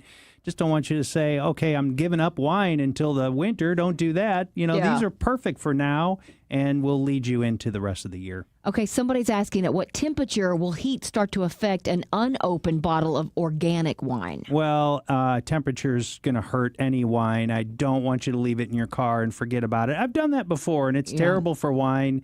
So once that inside the car temperature starts to rise because you're in the house and now it's 90, 100 degrees for a long period of time. Short time I've forgotten, I run out, you're okay. It's in there for 3 hours. You might notice that it's going to affect the flavor. Do you want these in the fridge? Yeah, I do, but they don't have to be super cold. Okay. If you chill them and then put some ice. But if you're taking them outside, they need to be in a cooler or something. Okay. Yeah, all of them. Yeah. Should you use an aerator on organic red wines? Yes, you can use an aerator on any wines. It doesn't have to be organic. Isn't the thing about an aerator? They just need air. These wines in particular, light, young, fresh, fruity wines, they don't need an aerator. And the same person is asking, should you be able to tell an instant difference if you had a glass of wine that you took straight from the bottle and didn't aerate to one that you did aerate in the next glass? If you really work at it and you've never done this before, you will tell a difference. Really? And I would love for you to try it and then email me and see what you think. Anybody can tell a difference. In fact, a person that's never done it before, I think they even have a better chance of seeing the difference. Mike, I'm a Zinfandel guy. I'm a red blend guy. I like things a little sweeter. I had a glass of Camus in Vegas. I paid a lot of money for it, but no shame. And it's really good, but I don't like Cabernet Sauvignon. Is there a reason why some taste different than others? Oh, it's why I have a job. Right. I think it's why I'm in this industry. Every cab tastes different. But they're both cabs, right? Right. But if we were to give you a Left Bank Bordeaux Cabernet next to a Napa Valley Cabernet, next to an Australian Cabernet from Coonawarra, classic Cabernet growing places, and I just lined them up for you and didn't tell you which one was which, you'd tell the difference. And they're big and bold grape. It's got a little bitterness to it from the tannins. Not everybody likes that, but you can have it with food and adjust your palate to enjoying that a little bit more. I would take that even a step further. Like you have just your regular decoy Cabernet, and then maybe you have your decoy reserve Cabernet, and it tastes completely different. And it's from the same winery. Well, true. And I think sometimes the mistake people make is oh, that one's more expensive. I'm going to like it more. But what they're not considering is they have to age that wine longer. You have to aerate it for a longer period of time. You got to serve it at the right temperature. Many times that's why people are disappointed with a $100 bottle of wine, because they just think, I put $100 down for this. I'm going to like it, and that's not necessarily true. Okay, you made a great point right there. If it is an older bottle of wine, does it need to be aerated longer? No, if it's a really old bottle of wine, the air is going to kill it. So if it's 20 years old or more, now we want to open it up very carefully because the cork's going to disintegrate on you. And then we probably want to try it right away, and don't run it through the aerator. And to your point, though, you've said this many a times, only 1-2% of wines should be stored 20 years or longer. Most of these that we buy today are meant to be drank, the week that we buy them. And that number is getting smaller. Really? So as people's palates change, the market changes, and global warming, age-worthy wines are harder to find. Just drink them. I'm in the business. Just drink them. Don't save a bottle of wine for a special occasion. Buy a bottle of wine for a special occasion. And if you do, and it's kind of an expensive bottle, you plan for the fact that you're going to have to open it at noon when dinner's at 7 o'clock. At noon? And don't just leave it in the bottle. You got to put it in a decanter or a glass. How does the restaurant get around that? Well, it's tough. I was in the restaurant business for 20 years, and that's tough. You got to open the wine as soon as you can. You got to decant it, right away. And when those steaks come out, that wine maybe isn't perfect, but also the experience will help it. Yeah, it's tough in a restaurant. Couple questions about non-alcoholic. Is there a good non-alcoholic semi-sweet white wine? So it is challenging for wineries to make non-alcoholic wines. Whomever texted that, please email me, mike@wardonwine.com, and I'll help you find some. But wine is tough to make. The grapes, want to do what they want to do, and it's science, so it is tough, but I'll help you find some. Please ask Mike Ward where to get an NA IPA that actually tastes good. I immediately thought of Athletic. Athletic. Yeah, it's probably the best one. You're going to be at Schnucks this weekend, and these Bonterra Ranch wines are in every Schnucks. And no matter where you're listening to me, you have a Schnucks right around the corner from you, and these wines are going to be there, and you just walk down to the beer cooler and get that Athletic beer. You're going to be doing a lot of samples. We are. Tomorrow, Mary's crew is going to be out. We're going to be in St. Charles. We're also going to be at Des Peres and Kirkwood locations for Schnucks. So you can try it before you buy it. You can find all this on the Facebook page, Ward on Wine Facebook page. There's a couple of locations like Lake St. Louis Town Square, Monticello, out in St. Charles, and then all through August. And there's going to be some price reductions or some ways that you can. These wines are $8.99. So Schnucks is really, really. These are important to Schnucks. They're a great partner, and with Ward on Wine, we're going to be out with dozens of tastings where you can ask some questions. To the people. They're very knowledgeable. I'll probably be doing some of these when I get back from Portugal. When do you leave? August 1st. That's next Friday. I know. Thank you. Portugal. Altair Travel. Yeah. Haley, Angie, Lori, Mary, and I will be leaving on August 1st. We're doing it as research. We're doing it for the listeners. Of course. Yeah. So I will be off the next 2 weeks because I'll be in Portugal. Well, we can't wait to hear about your trip. What's your favorite Portuguese wine right now? Well, let's put it this way. I love port, and that's where we're going to be. But the grapes that they use for port, when they make those into non-fortified wines that aren't sweet, those are some of the most fantastic wines in the world. There's a grape called Touriga Nacional, which is a port grape variety, and it's kind of like Cabernet, only it's a little bit softer. So I'm going to be trying all these different, they've got everything from rosés and sparkling wines and fortified wines, a great history. And if it wasn't for Altair Travel, thank you, Haley, for setting this up for us. We got 25 people from St. Louis that are going, and they have to listen to me talk about wine. They're going to love it. Okay, real quickly, 2 more questions that I want to get to on the text line.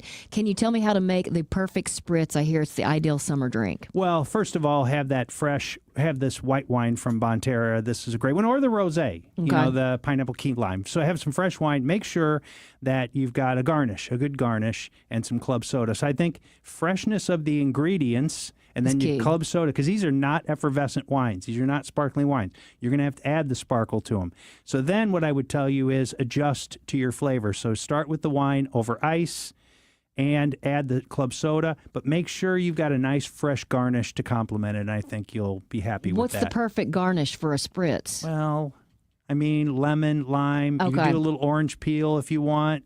I just think it's got to be kind of, to me, citrusy, and it's got to be something that's not been, I know we're running out of time with the pineapple flavor here. Would pineapple as a garnish work with it, or is that too much? It would work with it, but I would caution people to say, first of all, if you don't like pineapple, and also you're adding some sugar to it, so a small little chunk of pineapple would be a good fresh garnish for that one. But taste it first. Yeah. Don't just come home, pour it over ice, and start going wild. I mean, I want you to taste it and get those flavors from it Okay, first. last question. Have the tariffs impacted wine prices yet? And if not, any thoughts on when will? They have not yet. It is a threat to the industry that we're all watching very closely, and hopefully it's not the case. We'll see how it works out. But certainly, I like to talk about wine that's affordable. Mm-hmm. And then if that happens, we're going to be talking about a lot of Missouri wines.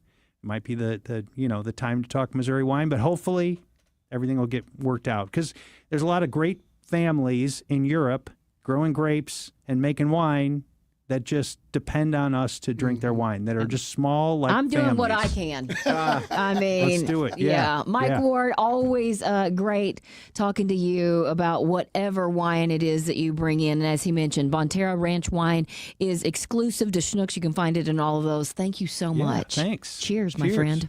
I'm Mark Miller, owner of Miller Furniture and Mattress, your home for quality American-made furniture since 1927. We offer the largest selection of Amish-made furniture in the St. Louis area, plus quality living room furniture from Flex Steel and Smith Brothers. We carry top-quality mattresses from world-famous brands like Tempur-Pedic, Stearns & Foster, and Chatham & Wells. Shop our Belleville, Fairview Heights, Lake St. Louis, and Ellisville showrooms. At Miller Furniture, we put the family in furniture. Why do the national tax resolution firms need the tiny fine print at the bottom of all their TV ads? Hi, this is Lance Story with the Lance Story Law Firm. You don't hear fast-talking disclaimers in our ads because the claims we make are 100% transparent. The Lance Story Law Firm primarily focuses on one thing, IRS problems, and we're regulated by the Bar Association, and we have a AAA rating with the Better Business Bureau. IRS issues are serious legal issues. The Lance Story Law Firm has helped thousands of clients navigate the best resolution plans, and we tell you up front exactly how much it'll cost. Tax resolution law is all we do. So before you send money to some out-of-town, high-pressure salesperson, give us a call at the Lance Story Law Firm, located right here in St. Louis. Call today to schedule your free consultation with me, 314-260-6120, or visit LanceDruryLaw.com. The choice of a lawyer is an important decision and should not be based solely upon advertisements. Worldwide Technology Raceway is the only track in America to host a NASCAR event, an IndyCar event, and an NHRA event. Don't miss the upcoming NASCAR Xfinity Series, the NASCAR Cup Series, Enjoy Illinois 30, and the NHRA Midwest Nationals, all happening in September. The track, under the leadership of owner Curtis Francois, continues to upgrade the race experience for fans who come from around the country. For tickets, go to WWTRaceway.com. You're listening to the Heidi Glaus Show with Josh Gilbert and Bob Ramsey on the Big 550 KTRS.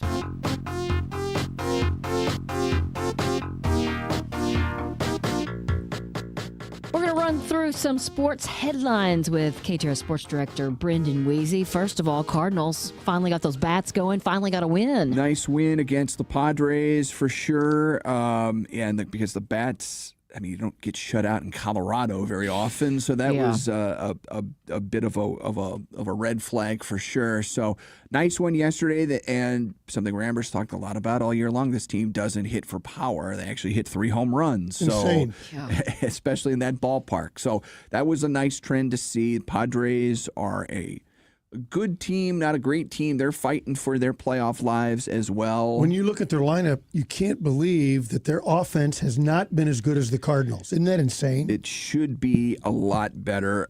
It's a very weird team. Yeah.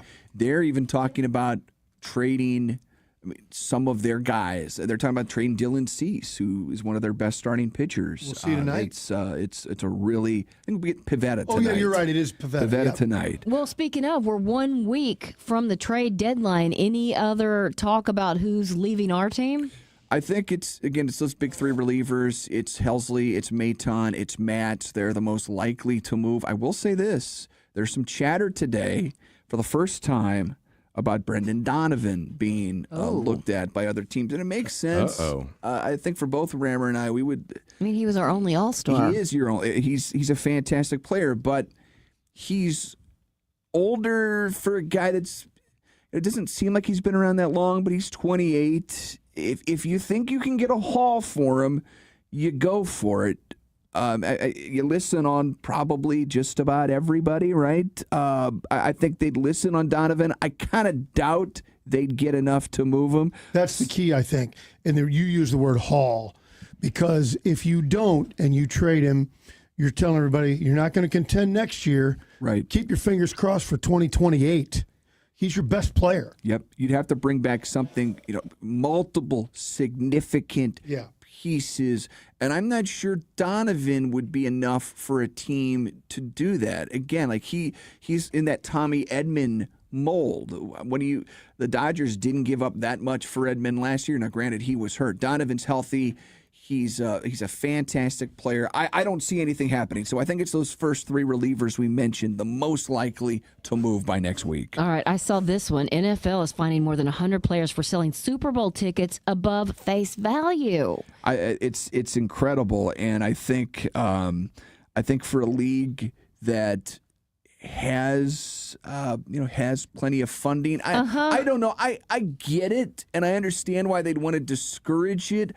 I don't know why you'd make a significant deal out of it. Right, because now everybody's going to be talking about it. Right, they're all talking about it. I mean, the NFL, at the end of the day, if it's the players doing it, and they're making a little, not every player's Patrick Mahomes. Not every player in the NFL makes an extravagant living. They all make a very good living, let's be honest. Yeah, there's a baseline. Exactly, some more than others. So, yeah, this seems like it's an unnecessary issue. Can we just point out that Super Bowl ticket prices have gotten so ridiculous that even millionaires now are scalping them? Can we point that out? Yeah. Not just Super Bowl. I mean, it is, if you're wanting to go and experience something like not even the Super Bowl, there are very few family-friendly options to go to a ball game these days. I mean, it's different down at Busch, the Blues, the Battlehawks. They take care of you. St. Louis City SC is no cheap ticket to go down there and watch a soccer match in no way, shape, or form. So true. 5 weeks from college football kickoff, and Coach Drink got a nice extension. Contract extension for Drink. We'll talk to Eli Hoff about that tonight. There's some mechanisms there in place. You want to be able to make sure you have a guy that the recruits can count on that's going to be there for the long haul. But the big addition here is the salary pool for his assistants goes up significantly, and that's a big deal when every year you're fighting to keep these guys, because either they're looking at head coaching jobs, or like what happened with Blake Baker, you jump to another job that might be able to pay you a little bit more. So this is significant, and I think it's a big deal that Drink was able to procure that for his latest contract extension. He's had a few of them. Yeah. Any whispers on the quarterback situation? Nothing yet. Camp opens. They report Sunday. We'll be there on hand and have extensive coverage for you next week as camp gets underway. So I think, again, smart money's on Perbula, because that's the guy they went out and got. And I think his offensive skill set is the way Drink wants this offense to run, a mobile running quarterback. The Penn State transfer. It is, yes. Okay. Sam Horn, on the other hand, though, again, there's some things pointing to Sam, like the fact that he decided not to really explore baseball. He told teams, I'm playing football, so you probably shouldn't draft me very high. He thinks that he can win this competition for sure. And by the way, Could it be a 2-quarterback situation? I hope not, but it could be. Because they always say if you have 2 quarterbacks, you don't have one. None, right?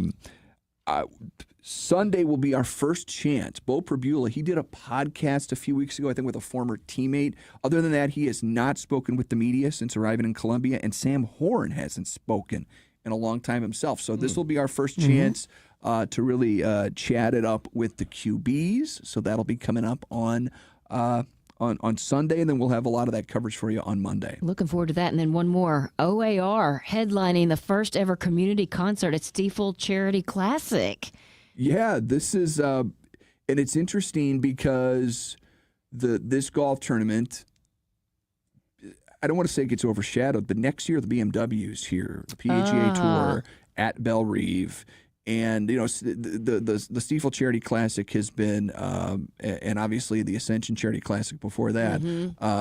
This is, it's turned into a very successful event, and one that we're happy to have here in St. Louis. But it's going to be really interesting this next year plus, because there is big-time golf coming to St. Louis. And you'll have all the top players here a year from now. 1 year from now, we'll really be revved up for all of the big names: Scotty Scheffler, Rory McIlroy, Xander Schauffele. Everybody will be here a year from now, I think. Who knows what certain elements of the golf world. I see no reason why all the big names won't be here next year. So exciting. And what's coming up tonight again? Soccer Weekly at 6. We've got our Mizzou game plan at 8. Again, we'll be able to look ahead to what's coming up for Mizzou's fall camp. I know calling it fall camp is strange, but that's what it is. It doesn't feel like fall. I understand that, but that gets underway on Monday up in Columbia. All right, we'll be listening. Thanks, Brendan. Heidi, thank you.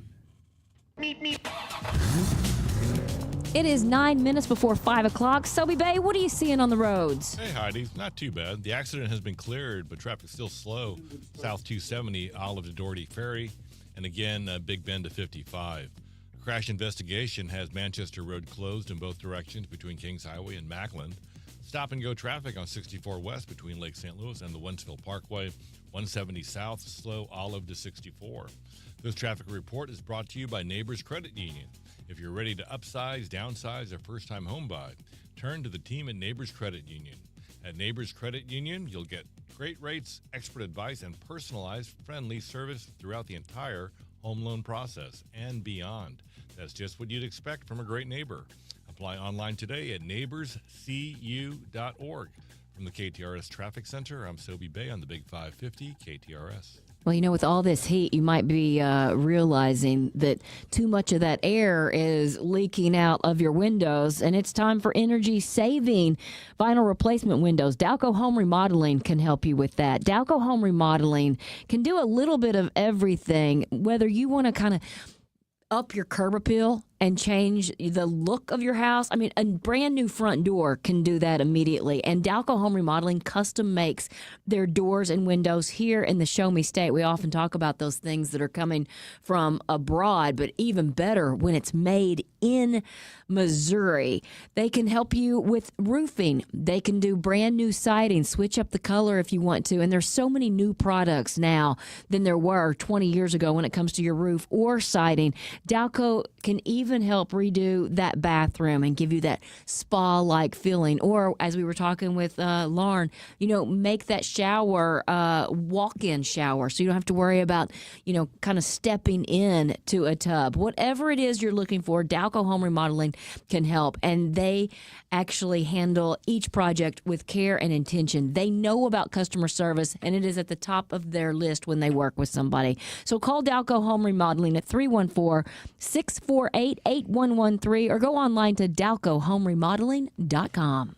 Diana from Newstetter's Fine Jewelers here to remind you, we don't just offer the best pieces, we offer one of the last master hand engravers in our country. My father can create timeless, personal, and unforgettable pieces. Come by our showroom at the corner of Big Ben and Doherty Ferry or learn more online at wowdiamonds.com. It's Julie Buck here for AAA Travel. Let's talk about their featured vacations. Exclusive AAA Travel curated trips that offer unique travel opportunities, value, experiences that are not usually available off the shelf with other travel agencies or providers. One of the many featured vacation experiences offer a unique side of Italy on a guided tour featuring the treasures of Rome and stunning beauty of the Amalfi Coast. One-of-a-kind experiences with amazing savings. You're going to love this. For more, go to AAA.com/featured vacation. Lowe's knows big savings make a big difference, especially when you're shopping for appliances. Hurry in to get up to 30% off select major appliances. Plus, My Lowe's Rewards members get free delivery, free haul away, free installation and parts on purchases of $2,500 or more.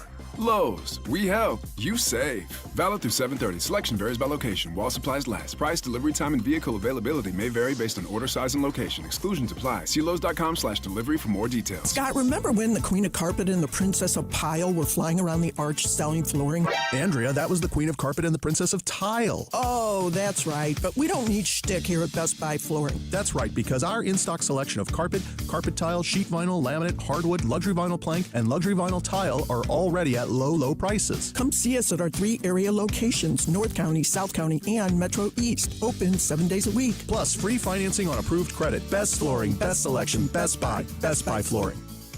When you want to send flowers to a loved one for a birthday, anniversary, or that special occasion, call your friends at Walter Knoll Florist. Walter Knoll is family-owned and operated and offers custom designs by expert designers. A huge inventory and selection that only the largest florist can offer, with quality and care that no grocery store florist can meet. They have several locations in the St. Louis metro area to serve you. Order online today at WKF.com. That's WKF.com. Walter Knoll Florist, your personal florist since 1883. Look at our alums, the contributions that they have made throughout industries in the St. Louis region. Terry Freerks, a graduate of the University of Missouri, St. Louis. UMSL is embedded in the fabric of the St. Louis community. We're hands-on, and when our students graduate, they are definitely career ready, but maybe more importantly, they're career confident. More is what moves us. Find your more at more.umsl.edu. Hi, everybody. This is Dr. Dan Lang. Join me every Sunday afternoon from 2 to 3 on the Big 550 for Animal Talk, where I talk about everything regarding dogs, cats, and other domestic animals. Topics include nutrition, training, medical checkups, special guests show up now and then, and of course, I'll answer your questions. So join me every Sunday afternoon from 2 to 3 for Animal Talk on the Big 550 KTRS, the Animal Talk of St. Louis. It's Julie Buck here to tell you that the patio is open at Bishop's Post right next to Chesterfield Mall. Get your reservations in now and go to Bishop's Post. You will love it. Tell them Julie Buck sent you, bishopspost.com. This is Mariah, third generation at Newstetter's Fine Jewelry. Buying an engagement ring can be intimidating. At Newstetter's, we ensure complete understanding of your purchase. We offer a choice in both lab and mine-grown diamonds and are able to work with any budget. Let our family help educate you on your choice at Big Ben and Doherty Ferry or at wowdiamonds.com.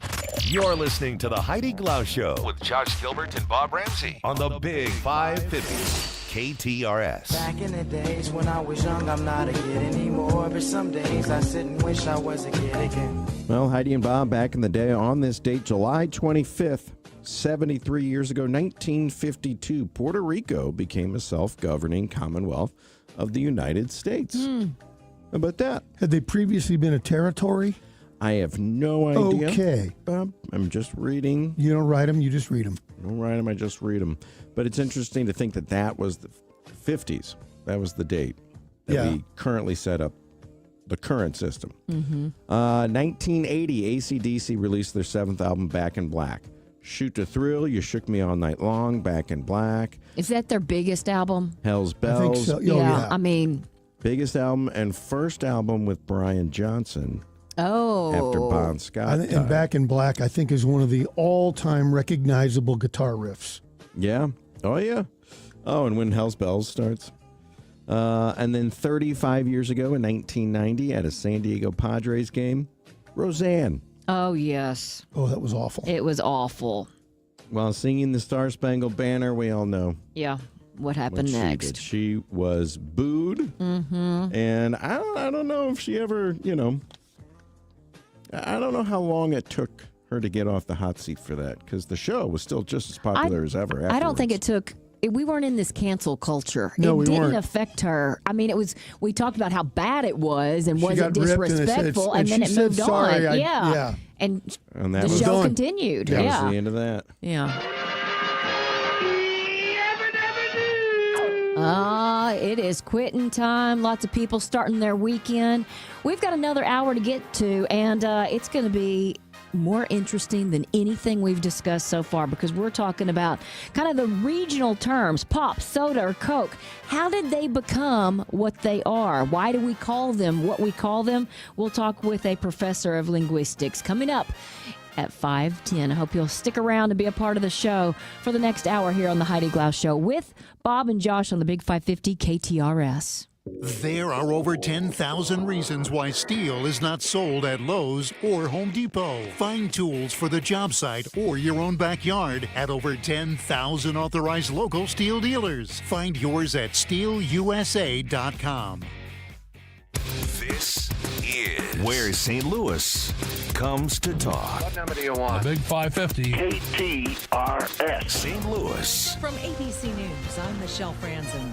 The co-conspirator and former girlfriend of Jeffrey Epstein, Ghislaine Maxwell, met with the Justice Department Thursday and today. Sources tell ABC News Maxwell, who's serving 20 years for sex trafficking, initiating the meetings and was granted a limited form of immunity by the DOJ. That immunity, sources said, allowed her to freely answer Deputy Attorney General Todd Blanche's question about fear. Without fear, her responses could later be used against her. Today, President Trump was asked if he's considering a pardon for Maxwell. He says he hasn't thought about it, but would have the power to do that. ABC's Aaron Katersky is in Tallahassee. We know that over the last 2 days, the conversation lasted about 9 hours total, 6 yesterday, about 3 today. We just spoke with David Marcus, Ghislaine Maxwell's criminal defense attorney, who said that the Deputy Attorney General, Todd Blanche, asked her about 100 different people in Jeffrey Epstein's orbit. And according to her attorney, she answered questions about each and every one of them. Some lawmakers, including GOP House Speaker Mike Johnson, have questioned whether Maxwell's testimony can be trusted. President Trump in Scotland this weekend for trade talks and business related to his golf resorts. He'll meet with the UK Prime Minister, trying to iron out some sticking points to a framework tariff deal. Former New York Republican Congressman George Santos reported to federal prison today. A handful of supporters rallied as the disgraced former congressman reported to a federal prison in southern New Jersey. George Santos pleaded guilty last year to wire fraud and aggravated identity theft. The flamboyant fabulist lied to the public about his background before his 2022 election, and the criminal charges led to his expulsion from the House. Before beginning his 7-year sentence, Santos told social media followers, "Well, darlings, the curtain falls, the spotlight dims, and the rhinestones are packed." ABC Stephen Portnoy. On Wall Street, stocks ended in record territory for the week. You're listening to ABC News. I'm still going for it, even with higher stroke risk from atrial fibrillation, an irregular heartbeat not caused by a heart valve problem. Over a 3-year study, Eliquis apixaban tablets reduced stroke risk better than warfarin, and over 97% of Eliquis patients did not experience a stroke. A first stroke occurred in 2.9% of warfarin patients versus 2.3% of Eliquis patients. Don't stop prescription Eliquis without asking your doctor. Stroke risk may increase. Eliquis can cause serious and potentially fatal bleeding. Don't take if you have an artificial heart valve, abnormal bleeding, or antiphospholipid syndrome. While taking, you may bruise more easily or bleed longer. A spinal injection increases blood clot risk, which may cause paralysis. Get medical help right away for unexpected bleeding or bruising, or back pain, tingling, numbness, muscle weakness, or incontinence. Aspirin products, NSAIDs, SSRIs, SNRIs, and blood thinners increase bleeding risk. Tell your doctor about planned medical or dental procedures. Learn more at Eliquis.com or call 1-855-ELIQUIS. This is KTRS St. Louis and Talk of St. Louis. I'm Jim Fairchild. 4,500 gallons of nitric acid spilled from the ACC facility in Hazelwood. The company makes cleaning supplies. The spill is on their property, and some of the nitric acid has gotten into Coldwater Creek. Officials say there's no danger to the public. Cleanup continues. Hazmat teams are on the scene at South McDonald near Limburg. There are some road closings in that area. That spill was reportedly due to a mechanical failure on a truck. Well, the family of a man who died after being held in a restraint chair at the St. Louis City Justice Center last weekend say they plan to file a wrongful death lawsuit after viewing video of the death. The family of Samuel Hayes Jr. held a news conference along with their attorney, Jack Waldron. Nobody in that jail seems capable of following any policies related to a restraint chair. There's nobody in that jail who seems to know how to do anything correctly, and at no point in the near future should anybody be put in one of those. Hayes was placed in that restraint chair after an altercation with another detainee. The lawsuit is expected to be filed next week. Well, a national convenience store chain is being sued following an incident in one of its stores in St. Charles County. And we get more on that story from KTRS's Steve Potter. A lawsuit filed this week accuses Quick Trip of selling alcohol to an already intoxicated man who later caused a crash that severely injured 2 people. The lawsuit alleges that an employee at the Quick Trip in the 300 block of North Main in St. Peters sold alcohol to the man after the man's employer had already called police to report that the man had left work intoxicated after refusing to take an alcohol test. The suspect then bought 2 large cans of 4 Locos and drank them in the parking lot. He reportedly caused a disturbance at the Quick Trip before driving away and causing the crash that hospitalized the victims with multiple injuries. The lawsuit claims Quick Trip was negligent in how it trained and supervised employees regarding alcohol sales. Steve Potter, KTRS News. This KTRS Business Minute brought to you by Walter Knoll Florist, the place for all your floral needs. Place your order anytime at WKF.com. Stocks up on Wall Street at the end of the day. The Dow Jones Industrial Average was up by 208 points, closing today at 44,001. And the NASDAQ also had a good day. Well, it was up 50 points. It closed today at 21,108. The S&P 500 closed up 25 at 6,388. Let's go to the Royal Banks of Missouri Sports Desk and Sobe Bay. Thank you, Jim. Cardinals play Game 2 of 4 tonight against the San Diego Padres with Miles Michaelis on the hill.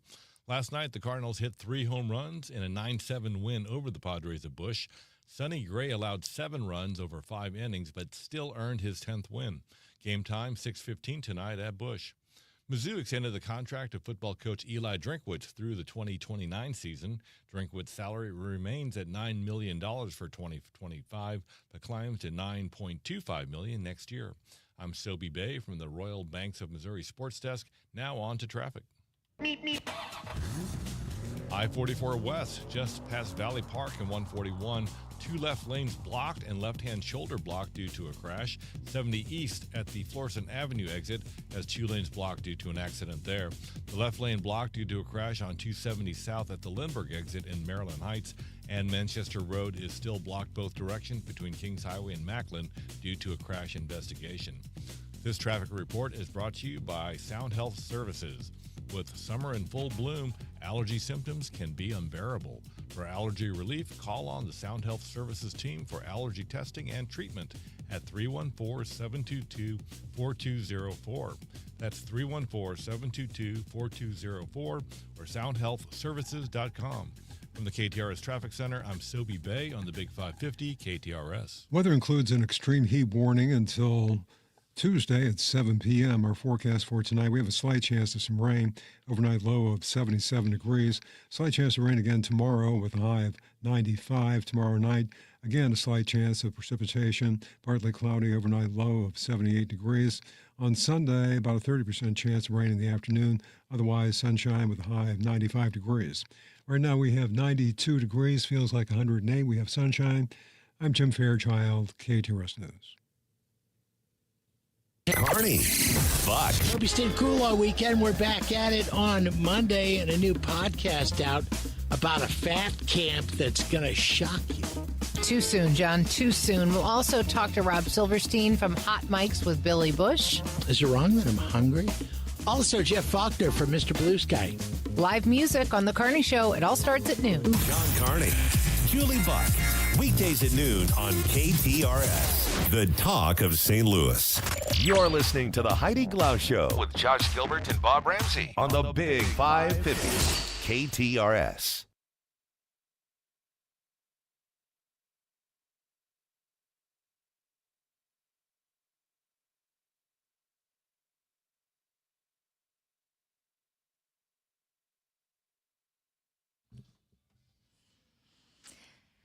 Pop, soda, Coke. Why is it called something different in different parts of the country? Valerie Friedland is a professor of linguistics and author of, like, literally, dude, Arguing for the Good in Bad English. I love the title. She is sharing her knowledge with us. Welcome to the show. Thank you. I'm excited to be here and talk about Coke, soda, and pop with you. It's such a fun topic. Okay, so how do you explain these regional names? Is there a reason they got their names? It's actually a very fascinating history, but before we start, I just want to say that I'm Southern, and so I want to hear no smack talk about those of us that choose Coke as a generic term. I am Just with laying you, that out Valerie. early on. I'm with you. It's always been Coke, and Josh has already given me a lot of so grief. Weird. You're already getting the eye roll. Huh? Okay, Yep. well, let's go over how they all started because it's really fascinating. It all stems from something that's also very popular today, which is carbonated water. The fascinating history of soft drinks is that they developed from the incredible quest in the 17 and 1800s to figure out how to artificially carbonate water, because prior to that, the only way to get carbonation in your water was either drink a lot of beer, which naturally fermented and created carbonation, or for those that preferred a little softer spirit, to go to some springs like the Perrier Springs in France, or the one after which seltzer is named after, the Seltzer Springs in Germany, and bubble in it there. But in the late 1700s, a man by the name of Priestley, who had kind of dabbled in chemistry, developed artificial carbonation, and that really spawned the growth of soda fountains, because people thought that soda water was very healthy to drink.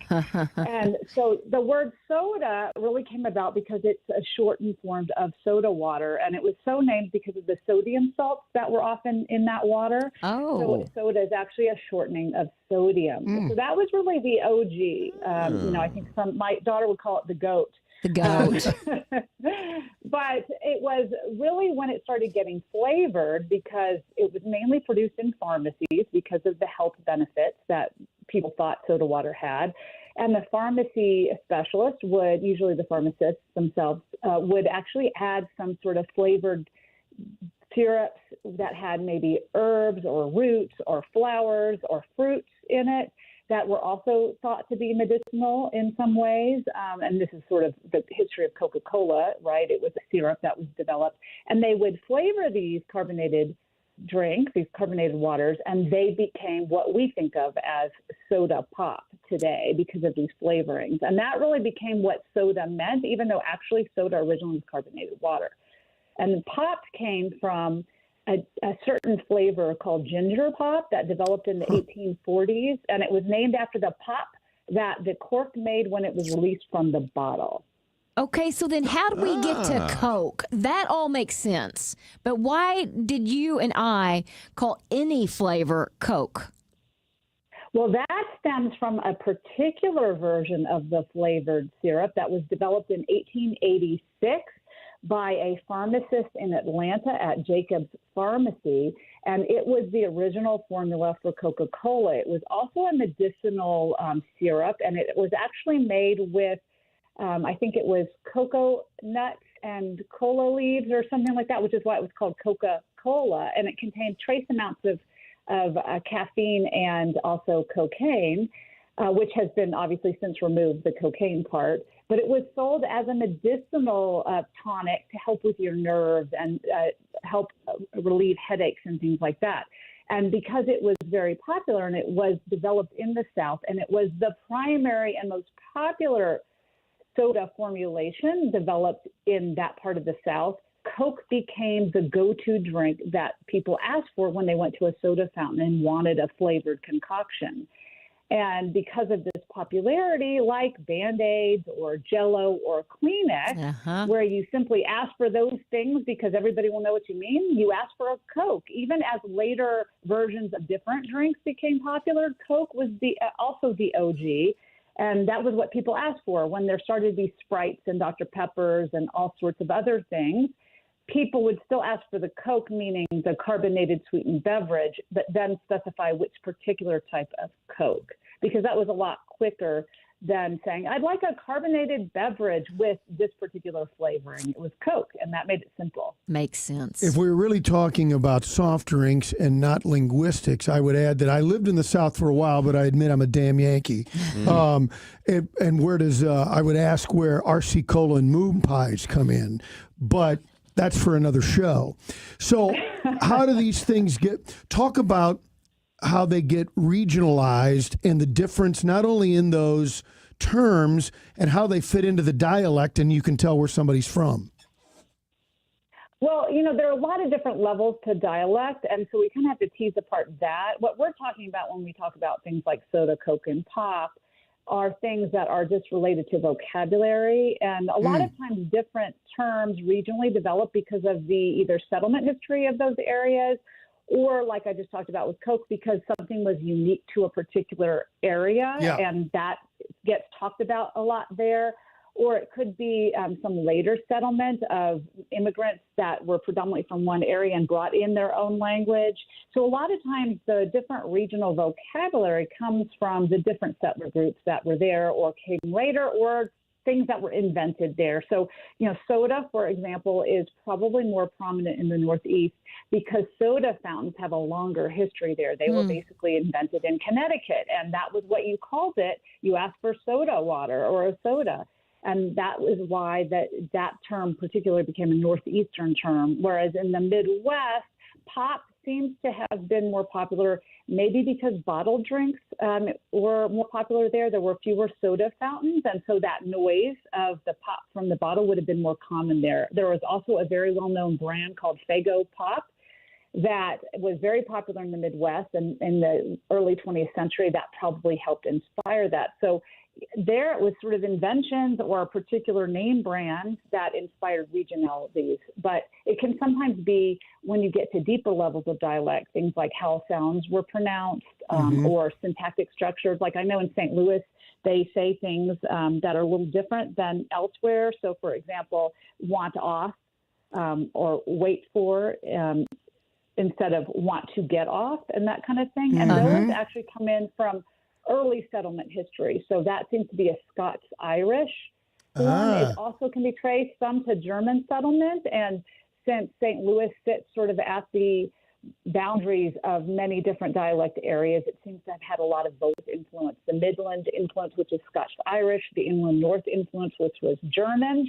And so you put those all in a pot, and what you get out is some traces of those early settler groups. So it really depends on what level of dialect you're talking about, but a lot of it just has to do with what was unique to that region. And we have things called settlers or founders effects, which means that the people who first establish a region often have very long linguistic and cultural influence on that area, even if those settlers don't remain the exclusive ones of those areas. Fascinating. Are the regional dialects and the regional slangs going away, though, with every generation? And what role does media and even social media play into all of that?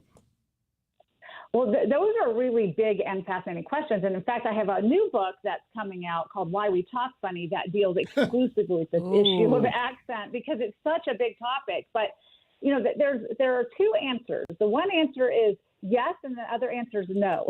You're like a lawyer. I am. That's another word we should get to, its pronunciation, if we have time. But the basic idea here is, yes, regional differences are attenuating in the last few generations, and it's a really complex reason why, and it's really fascinating to dive into.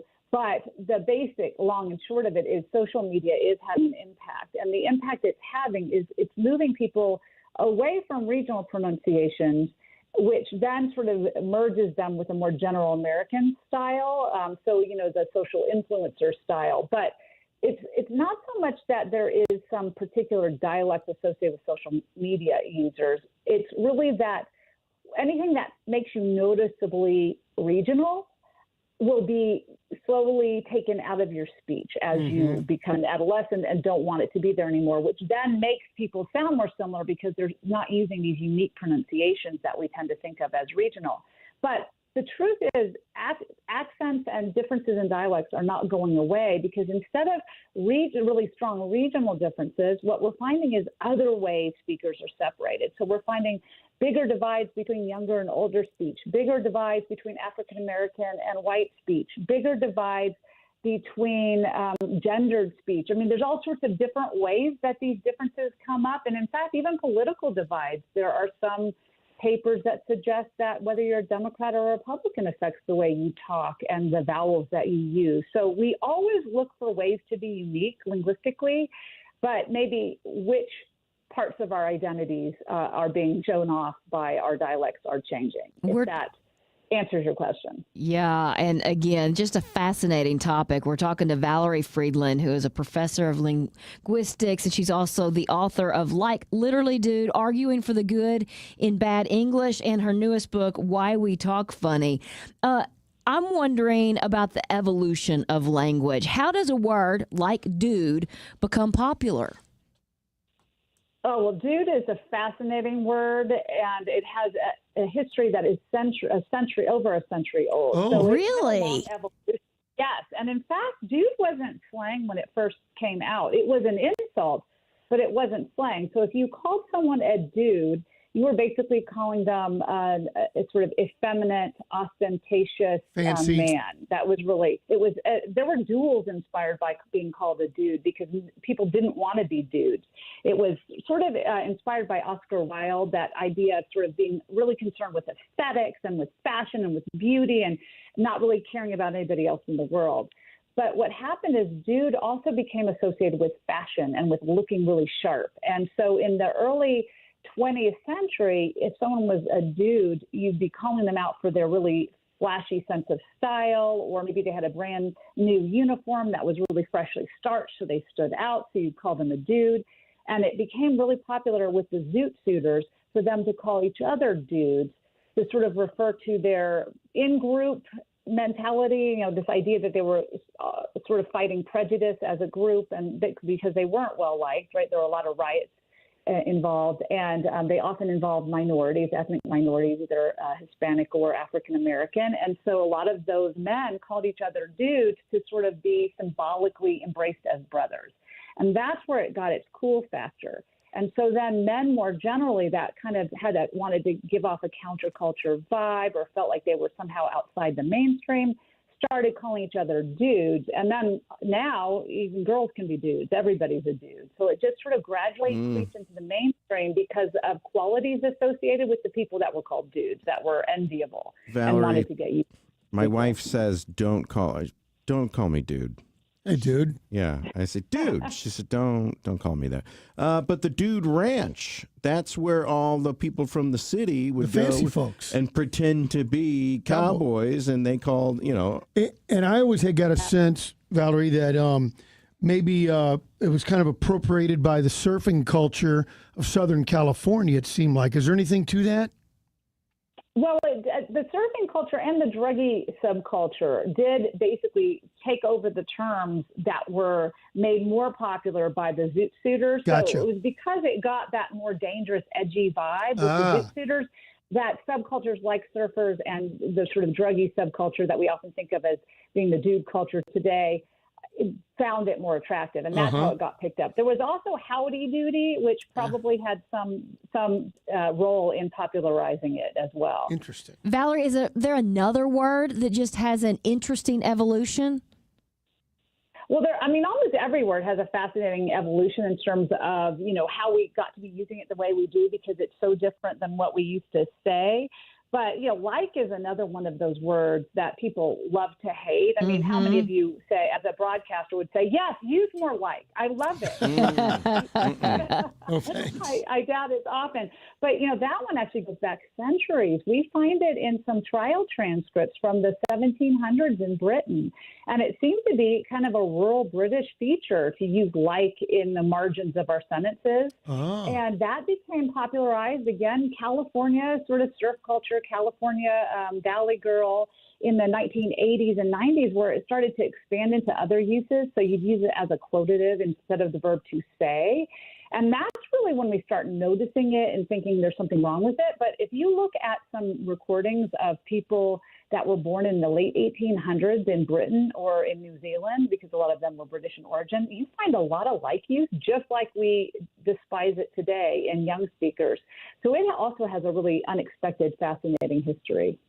So has there ever been someone who was so popular that some of their speech tics or whatever has been copied so much that they're just now in our common vernacular?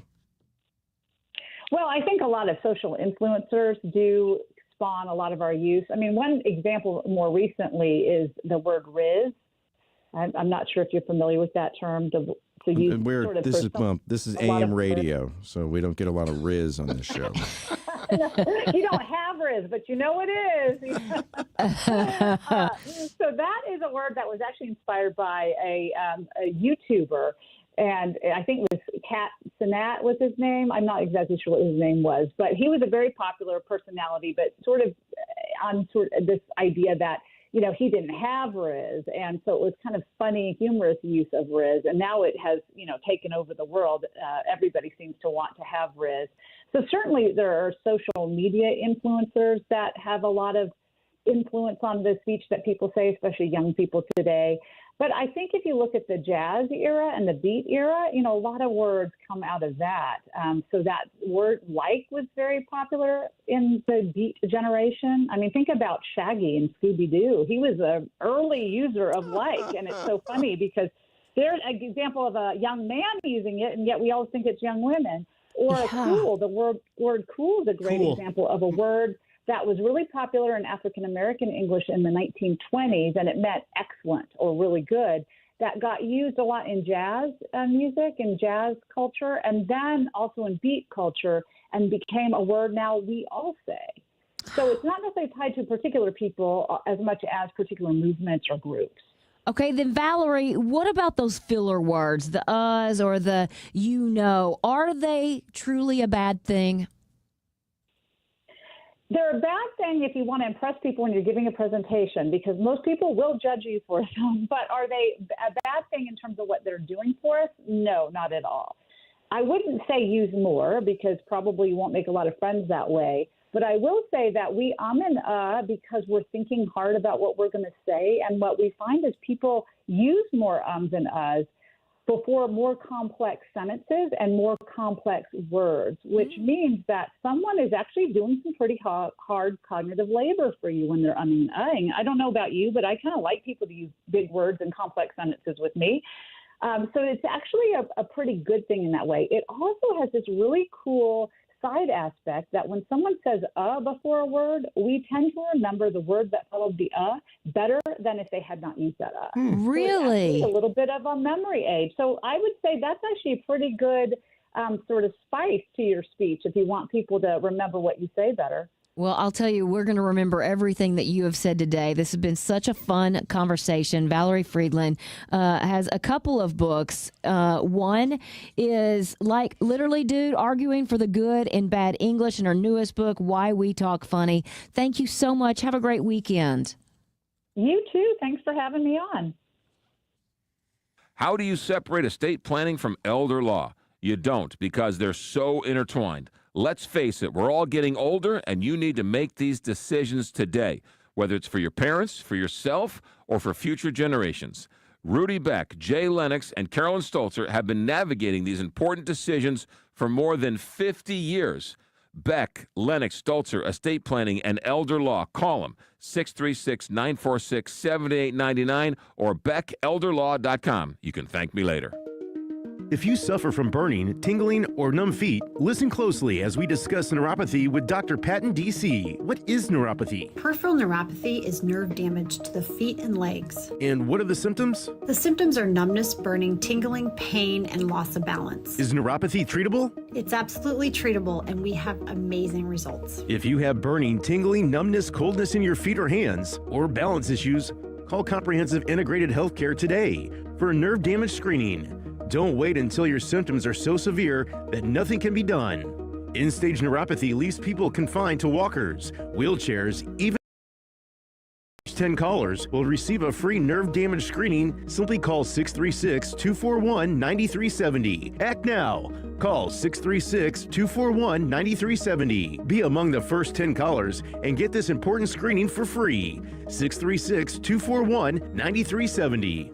Before you put your home on the market, before you have to pay money fixing it up to sell it, before you have to pay real estate commissions, call me. I'm Mike Robinson with Robank Properties, and I will buy your home. Any property, any condition, anywhere, and always as is. Call me, Mike Robinson with Robank Properties at 314-283-0867. That's 314-283-0867. You have nothing to lose when you call Robank Properties at 314-283-0867.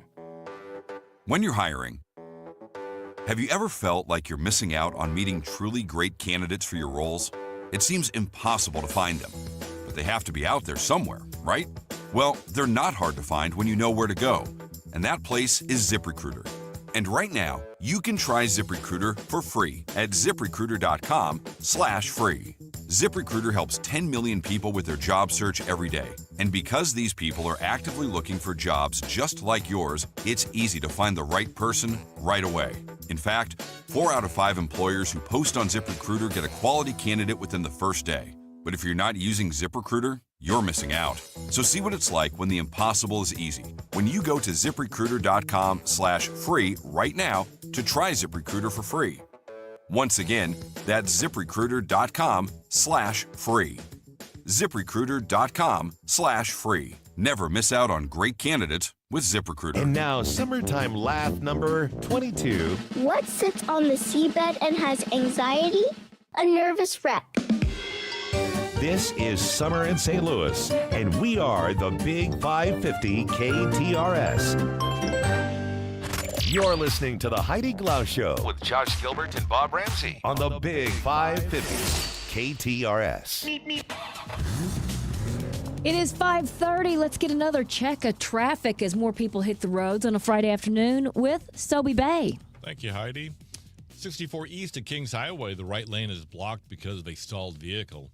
I-44 west, just past Valley Park and 141, 2 left lanes blocked there and the left shoulder blocked due to a crash. 70 east at the Florissant Avenue exit has 2 lanes blocked due to an accident, and the left lane blocked due to a crash on 270 south at the Lindbergh exit in Maryland Heights. Manchester Road is blocked both ways between Kings Highway and Macklin Avenue due to a crash investigation there.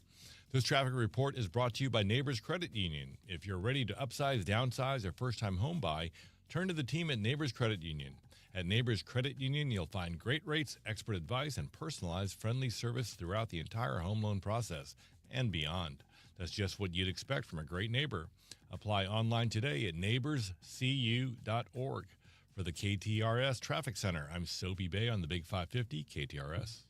You know, we've kind of created a community of RVers. We have lots of friends who have RVs, and every single one of them turns to Byerly RV for the great service. I mean, Byerly RV does a lot of things. They have so many RVs in stock, more than 30 different brands of new RVs, and I'm talking travel trailers and fifth wheels and camper vans and both gas and diesel motorhomes. But if you already own one, their service department is absolutely incredible. And they even have one bay now at the newest facility, whereas the storage facility is dedicated to same-day service. And you do not find that typically in the RV world.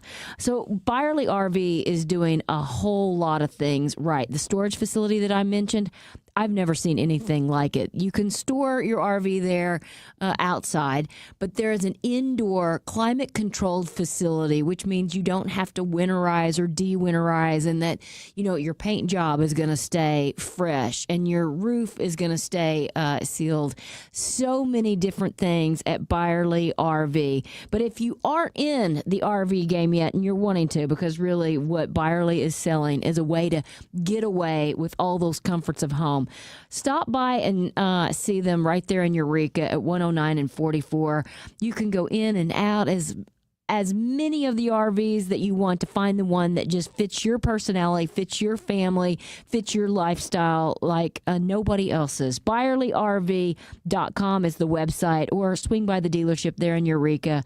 They're off 5th Street, but they're right there at 109 and 44. You cannot miss them. And now, KTRS weather from the John Beal Roofing Weather Desk. I'm First Alert 4 Chief Meteorologist Steve Templeton. Watch for a spotty thunderstorm into the evening, dry overnight, and First Alert weather days continue for heat and humidity over the weekend. We won't break this heat wave really until about Wednesday, Thursday of next week. So a low of 79 Saturday morning, a high of 94, heat index 100 to 105. There is a chance afternoon to early evening for a heavy thunderstorm, 30% chance on Saturday, 20% chance on Sunday, which is likewise hot, a high of 94 with a heat index 100 to 105. That's the latest from the First Alert 4 Weather Center. I'm Chief Meteorologist Steve Templeton for the Big 550 KTRS. John Beal Roofing is the home of the lowest price roofing guarantee. Get a free estimate today at johnbealroofing.com.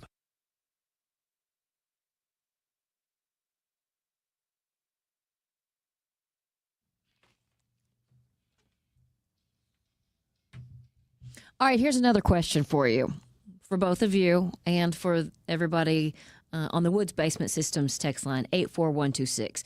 I know it's hot, but before you know it, kids are going back to school, so maybe you're going to have a barbecue this weekend. What are you eating first? And I immediately know what I grab first, and it's the deviled eggs. It's almost like an appetizer for me. If there are deviled eggs anywhere and it's coming with the barbecue or the baked beans or the slaw or the, potato salad, I'm starting with the deviled egg. I never thought about it, but I'm 100% on board with that. Absolutely. If they're there, you grab them first. So good. No doubt. I'm looking for a pasta salad. To start with? Yeah. So we are going to a lake, just a little day trip. Mm-hmm. We're going to spend the night, come back Sunday, leave tomorrow after the yard sale. I am bringing my mom's, or I should say my aunt's, spaghetti salad. Spaghetti salad? I don't think I've ever seen it. Spaghetti, zesty ranch, or zesty Italian dressing, I should say, and some sort of salad spice that you buy in a jar from McCormick's, and then just a bunch of Parmesan. Cold, served cold, spaghetti salad. And do you do spaghetti because it's easier to spin up instead of a noodle? I do spaghetti because that's the way they made it 20, 30, 40 years ago. Okay. So that's what the recipe calls for. I could be convinced to do a muscatoli or a possible corkscrew noodle, but my wife makes this pasta suddenly salad. Comes in a box. Mm-hmm. Way too salty for me. Huh. Way too salty. So I'm like, you know what? I'll just make my own. If there aren't deviled eggs, I would do a pasta salad with the, with the typical corkscrew. Corkscrew. Yeah. Got to be cold. Yeah. So don't let it sit out in the sun. Not because I think it's going to turn, but because it will. You don't want it to be warm. Hey, yeah. Joshy, don't eat that. It's been out. Exactly. Oh, all right. What about the meats? Are you getting a little bit of everything? If you've got brisket, if you've got a rib, if you've got pulled pork or chicken? I'm going to look for a rib. Okay. I won't make it my meal, though. A single rib, you're saying? So that's almost like an appetizer. Okay. Also, yes, an appetizer. Ah. And then I think the biggest thing on my plate is going to be a hot dog. Well, Hot dog. I don't really go to many barbecues where I have multiple choices for the meat. Got it. It's going to be, hey, we're doing ribs, or hey, we're having burgers. I take that back. Burgers and dogs, burgers and brats, things like that. Almost depends on my mood on that. Like it could be a what burger. What you're craving. Yeah. If I haven't had a good brat in a while and they're good and they're cooked, a little char on there, I might jump on that with a spicy mustard. Oh, yeah. Now, see, I'm more of a pulled chicken kind of person, or a beef brisket as far as both of those go. But I like the way you're thinking with the mustard. Yeah. What about, are you going baked beans or potato salad or both? Yes, both. Yeah. Both, Okay. yeah. My plate, you know how they have those plates where they break it up into threes? Oh, yeah. I need like this the cafeteria tray. Yeah, break it up. 5. Yeah. And nothing spilling over into the Yeah. other one. See, I disagree. I like when the baked beans kind of bleed into the potato salad. That's how Jen does it. I don't like that. No, I got to have everything divided. You stay in your area. You know, to Heidi's point, that's fine, but I want to be able to be the one that makes that decision. Yeah. Okay. You're not going to let gravity and physics get involved. No, I will pull the trigger. Okay, you're in charge. You're in charge. I'll tell you, the kids are in charge at SSM Health Cardinal Glennon Children's Hospital because basically everyone is catering to them. And, you know, from day one, Cardinal Glennon knew that, okay, we're a hospital dedicated to kids. We're never going to turn anybody away, but we're not going to be able to do this and be sustainable on just patient care and paying for it. So they started the Cardinal Glennon Children's Foundation, and it makes such a huge impact, not just on the hospital's programs, and they're always kind of at the cutting edge when it comes to programs and services, but it truly makes a difference with those families who entrust the care of their children. And it's not just that they are not turning any child away. It's the other things they do at the hospital, like maybe making a little reading nook at the end of a hallway so kids can get out of their room for a second and have a little peace and quiet somewhere else. Or maybe it is, you know, you have to have a certain therapy and you're going down, well, then you get to pick from this box a present and unwrap it, or a toy. There's just so many things that make that unbearable situation a little bit more bearable, and not just for the kids, but for the families of those children as well. You can learn about all of the programs, all of the success stories, some of the incredible doctors and nurses and therapists at Glennon.org. Everyone's talking about these weight loss drugs, and it's a good thing we've got Dr. Joe Molesky with us, a St. Louis native and board-certified primary care physician. Dr. Joe, it can get very confusing, but the one thing we need to know is GLP-1, right? That's the magic cure. The magic cure is these weight loss shots. They're injected once weekly. They're not like the old medications that you've seen 20, 30 years ago. These medications actually work. They're injected once weekly, and patients see within the first 90 days 10 to 15 pounds down. It simply works, and that's why I recommend it to all of my patients. You simply go online, book an appointment, you fill out a health questionnaire form, you get an appointment on our schedule. It's all telemedicine based. It's all done from your home, and then you meet with me or one of my nurse practitioners, and then after the 10, 15-minute consult, the medication is delivered right to your door discreetly, and you get started right now on your weight loss journey. And you want to start to lose weight? None better than to call stlmedweightloss.com and ask Dr. Joe. stlmedweightloss.com. I'm Farmer Dave, and here's my good friend and owner of MasterCars Inc., Alex Rosenberger, with today's hot MasterCars Inc. deals. Thanks, Farmer Dave. We are insanely busy right now. It's my peak selling and buying season. I need to buy as many pristine Corvettes, Cadillacs, Vipers, Raptors, and other sports cars and luxury cars that I can find. Do you have a unique, rare, classic, or collectible vehicle you want to sell? Maybe even a daily driver with super low miles and in excellent condition. If so, we want to talk. We are cash buyers for collector-grade vehicles, including motorcycles. We've got great deals on hard-to-find, auto-check certified vehicles, too. Hop on our site today to buy, sell, or trade. So rev that motor and point your car in the direction of MasterCars Inc. and buy or sell today. 4100 Namioki Road in Granite City, or visit MasterCarsInc.com to get more details. That's MasterCarsInc.com. When it comes to mortgage lenders, I know you have no shortage of options. But are you working with someone local who can truly simplify the process? I'm David Goldberg with the Goldberg Group. And as a St. Louis home purchase expert, I know this market inside and out. I specialize in tough-to-complete situations for borrowers who are self-employed, looking to buy and sell at the same time, and may have been turned down somewhere else. Whether you're a first-time home buyer or seasoned homeowner, you can trust me with all of your home financing needs. Call or text me at 314-471-4030. 314-471-4030. For the best in quality home-style food, it's Gingham's Restaurant. Here's an even better reason to join us. Gingham's is proud to partner with KTRS Radio and the Salvation Army for Christmas in July. They typically serve 6,500 families, but this year isn't typical.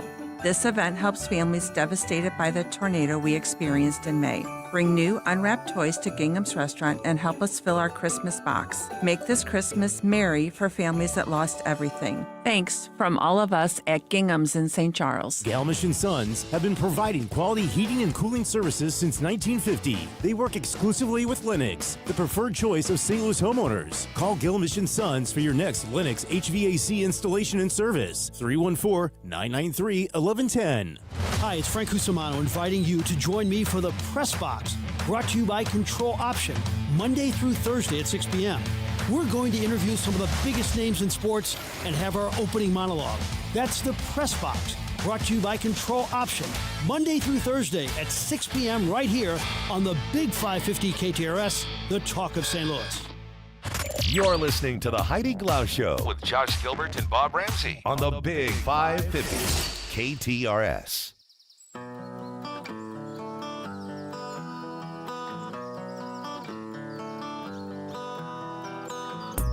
Let's talk some entertainment news. And Josh, you missed one back in the day. 45 years ago, 1980, Caddyshack was released. Oh, yeah. Yeah.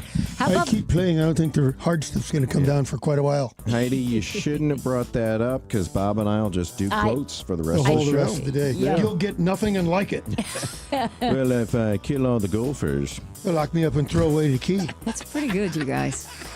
When Rob Lowe had some hard feelings about leaving the West Wing, he turned to humor. In a TikTok posted yesterday, he spoke to the camera while in a storage room, saying in part that a lot had been said about his issues with the West Wing. And he said, I love that show. I love everybody in it. It's all good now, but there were some difficulties. He continued, he said, at one point, they had sort of written me off the show. I didn't feel like I had a lot to do, and so I made these. I sent them to everybody affiliated with the show, the network, the studio, producers, executives. He's referring to what he's holding, and he's holding up a milk carton with a missing children's-style advertisement of his character, Sam Seaborn, along with a picture. It read 170 pounds, eyes blue, missing since the Christmas episode 2002. Please call Bernie Brillstein, my manager, if you see this man, which is hilarious. Pretty good. Not just a pretty face, very funny as well. 170 pounds. Good for him.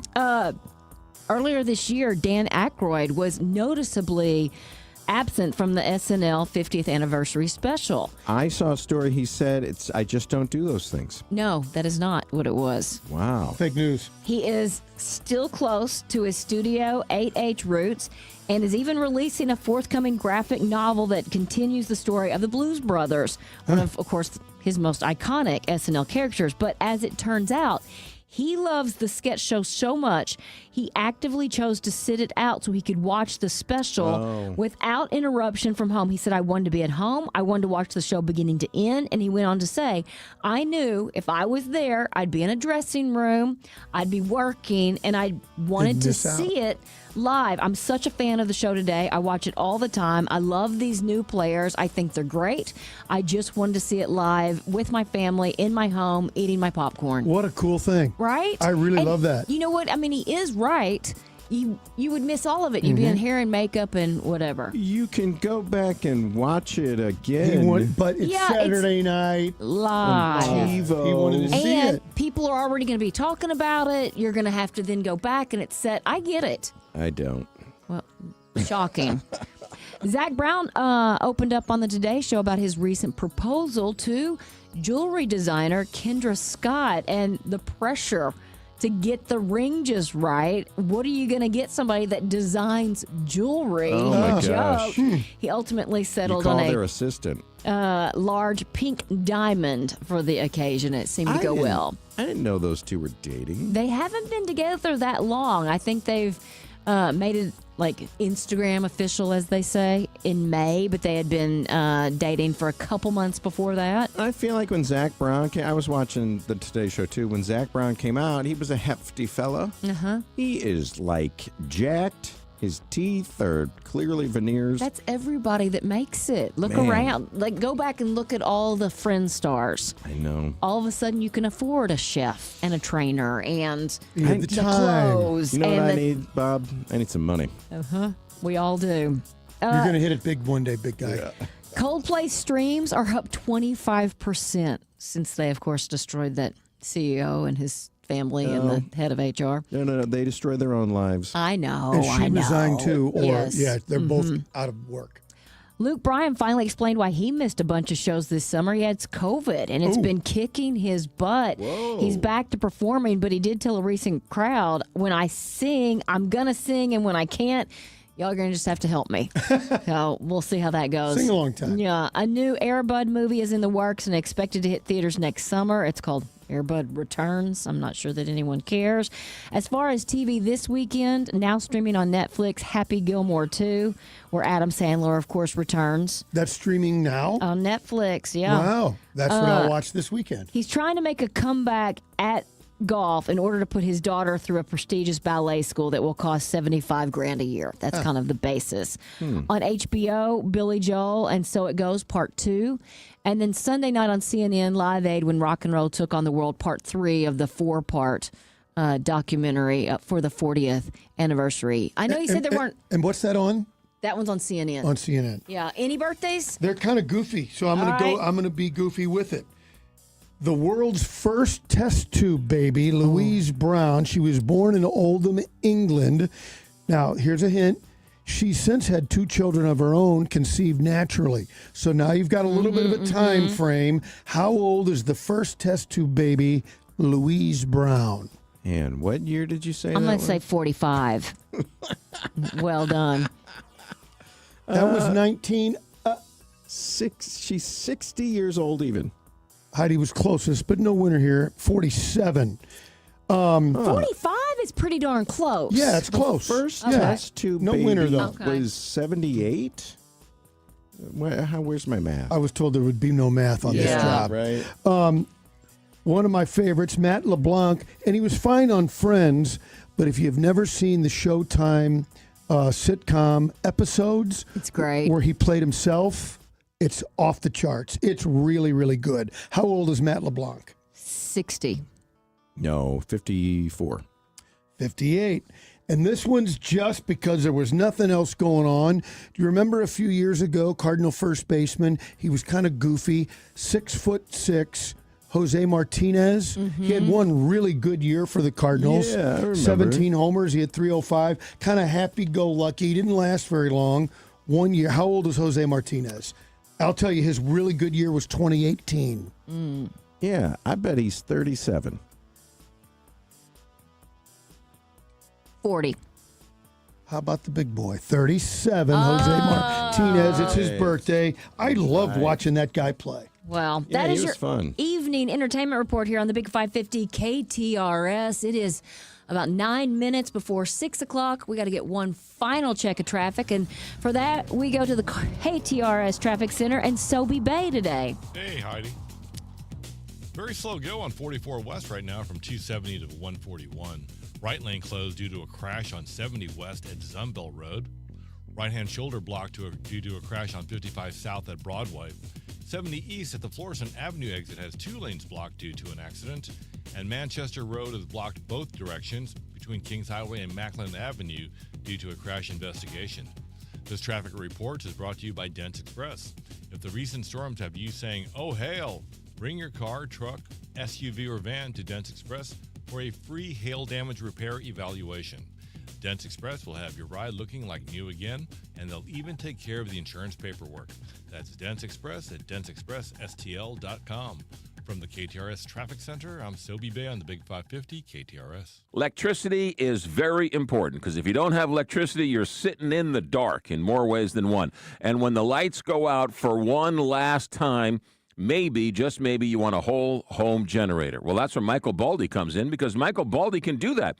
He's putting in a whole home generator for a friend of mine on the hill. Whether you live on the hill or a brand new home, at some point you're going to need some electrical help, and that's where Michael Baldy comes in. He's been an electrician since 1996, and he has a full team of electricians who will help you every single step of the way, whether it's a whole home generator, maybe some extra plugs for the Christmas lights, maybe it's something in the basement, something in the attic, maybe the garage. Doesn't matter. Whether it's an old Victorian home or a brand new commercial building, indoor or out, Michael Baldy, the electrician, has got to be on your phone. Put him on your speed dial, 968-9999. 314-968-9999. You can thank me later. Michael Baldy, BaldyElectric.com. There are over 10,000 reasons why steel is not sold at Lowe's or Home Depot. Find tools for the job site or your own backyard at over 10,000 authorized local steel dealers. Find yours at SteelUSA.com. You know, over the years, Lordo's has become part of the family for many, many St. Louis families. For 80 years, they've been helping St. Louis families with all of the jewelry needs, whether it's the diamond ring, a diamond ring, maybe something for St. Patrick's Day, something for an anniversary, Valentine's Day. Throughout the years and throughout the calendar, it's Lordo's as your go-to. Whether it's men or women, you want to repurpose something or buy something new, Lordo's Diamonds in the heart of Ladue on Clayton Road. You see, it's a family business. The family's been running it for years, and they learned it from their father, who learned it from their father. And so that family jeweler, it's where generations of St. Louisans go. Grandparents have gone there. Your grandkids will go there. Right there in Ladue on Clayton Road, across the street from a Norman Rockwell-esque firehouse, is Lordo's Diamonds. Go in, make a friend, and make them your family jeweler, because you can thank me later.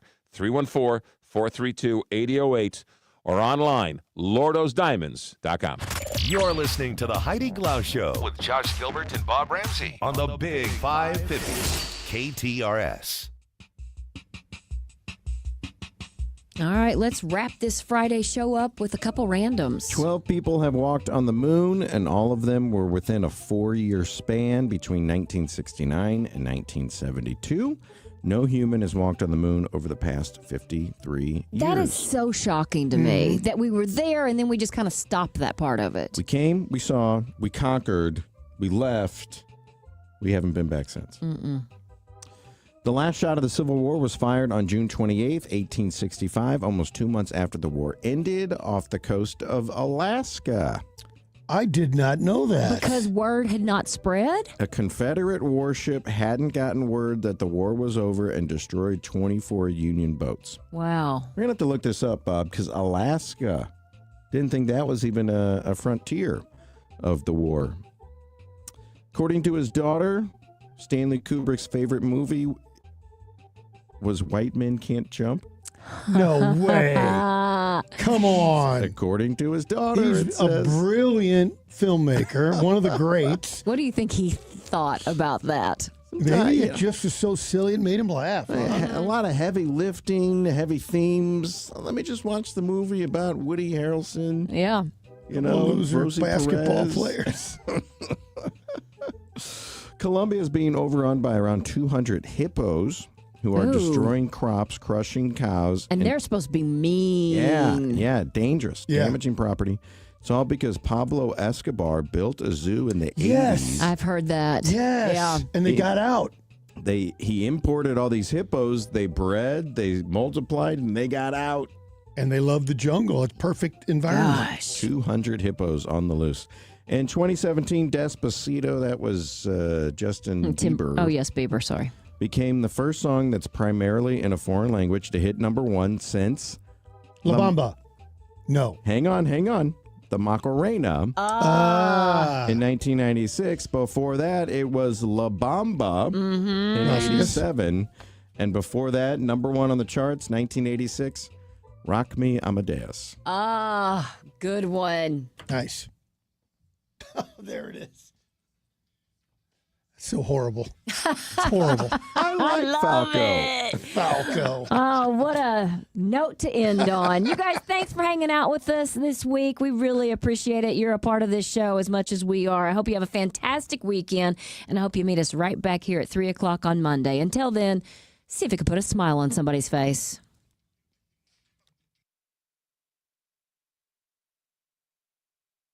Congratulations to John Beal Roofing. Want to give them a shout out. They've been a sponsor of the show through thick and through thin for coming up on 20 years. And their message has remained the same all these 20 years. Make sure you call someone local. With all the storms that have been in the area over the last couple of months, it's been busy, and a lot of out-of-towners are coming in. They sure are nice, but you know what? They'll take half your money, and you never see them again. Somebody from the insurance industry told me, make sure you call local. I told them I was well schooled. John Beal Roofing will guarantee you the best price. They'll work with your insurance company to make sure you get the claim you deserve to fix it and fix it right. Roofing, siding, gutters, all storm damage, John Beal Roofing will take care of it. Keep it local and keep it John Beal. Keep it in the family for 20-plus years. John Beal Roofing, 1-800-NEW-ROOF or johnbealroofing.com. The proud, honorable men and women of our military are sacrificing their lives and their families for our freedom. Please take the time to remember and pray for our men and women fighting overseas. This salute is courtesy of Accurate Mechanical Contractors. They're our area's industrial expert, serving the greater St. Louis area for over 21 years. They're currently hiring energetic pipe fitters and more. For more information, call 314-291-4336. That's 314-291-4336. Accurate Mechanical Contractors is on the air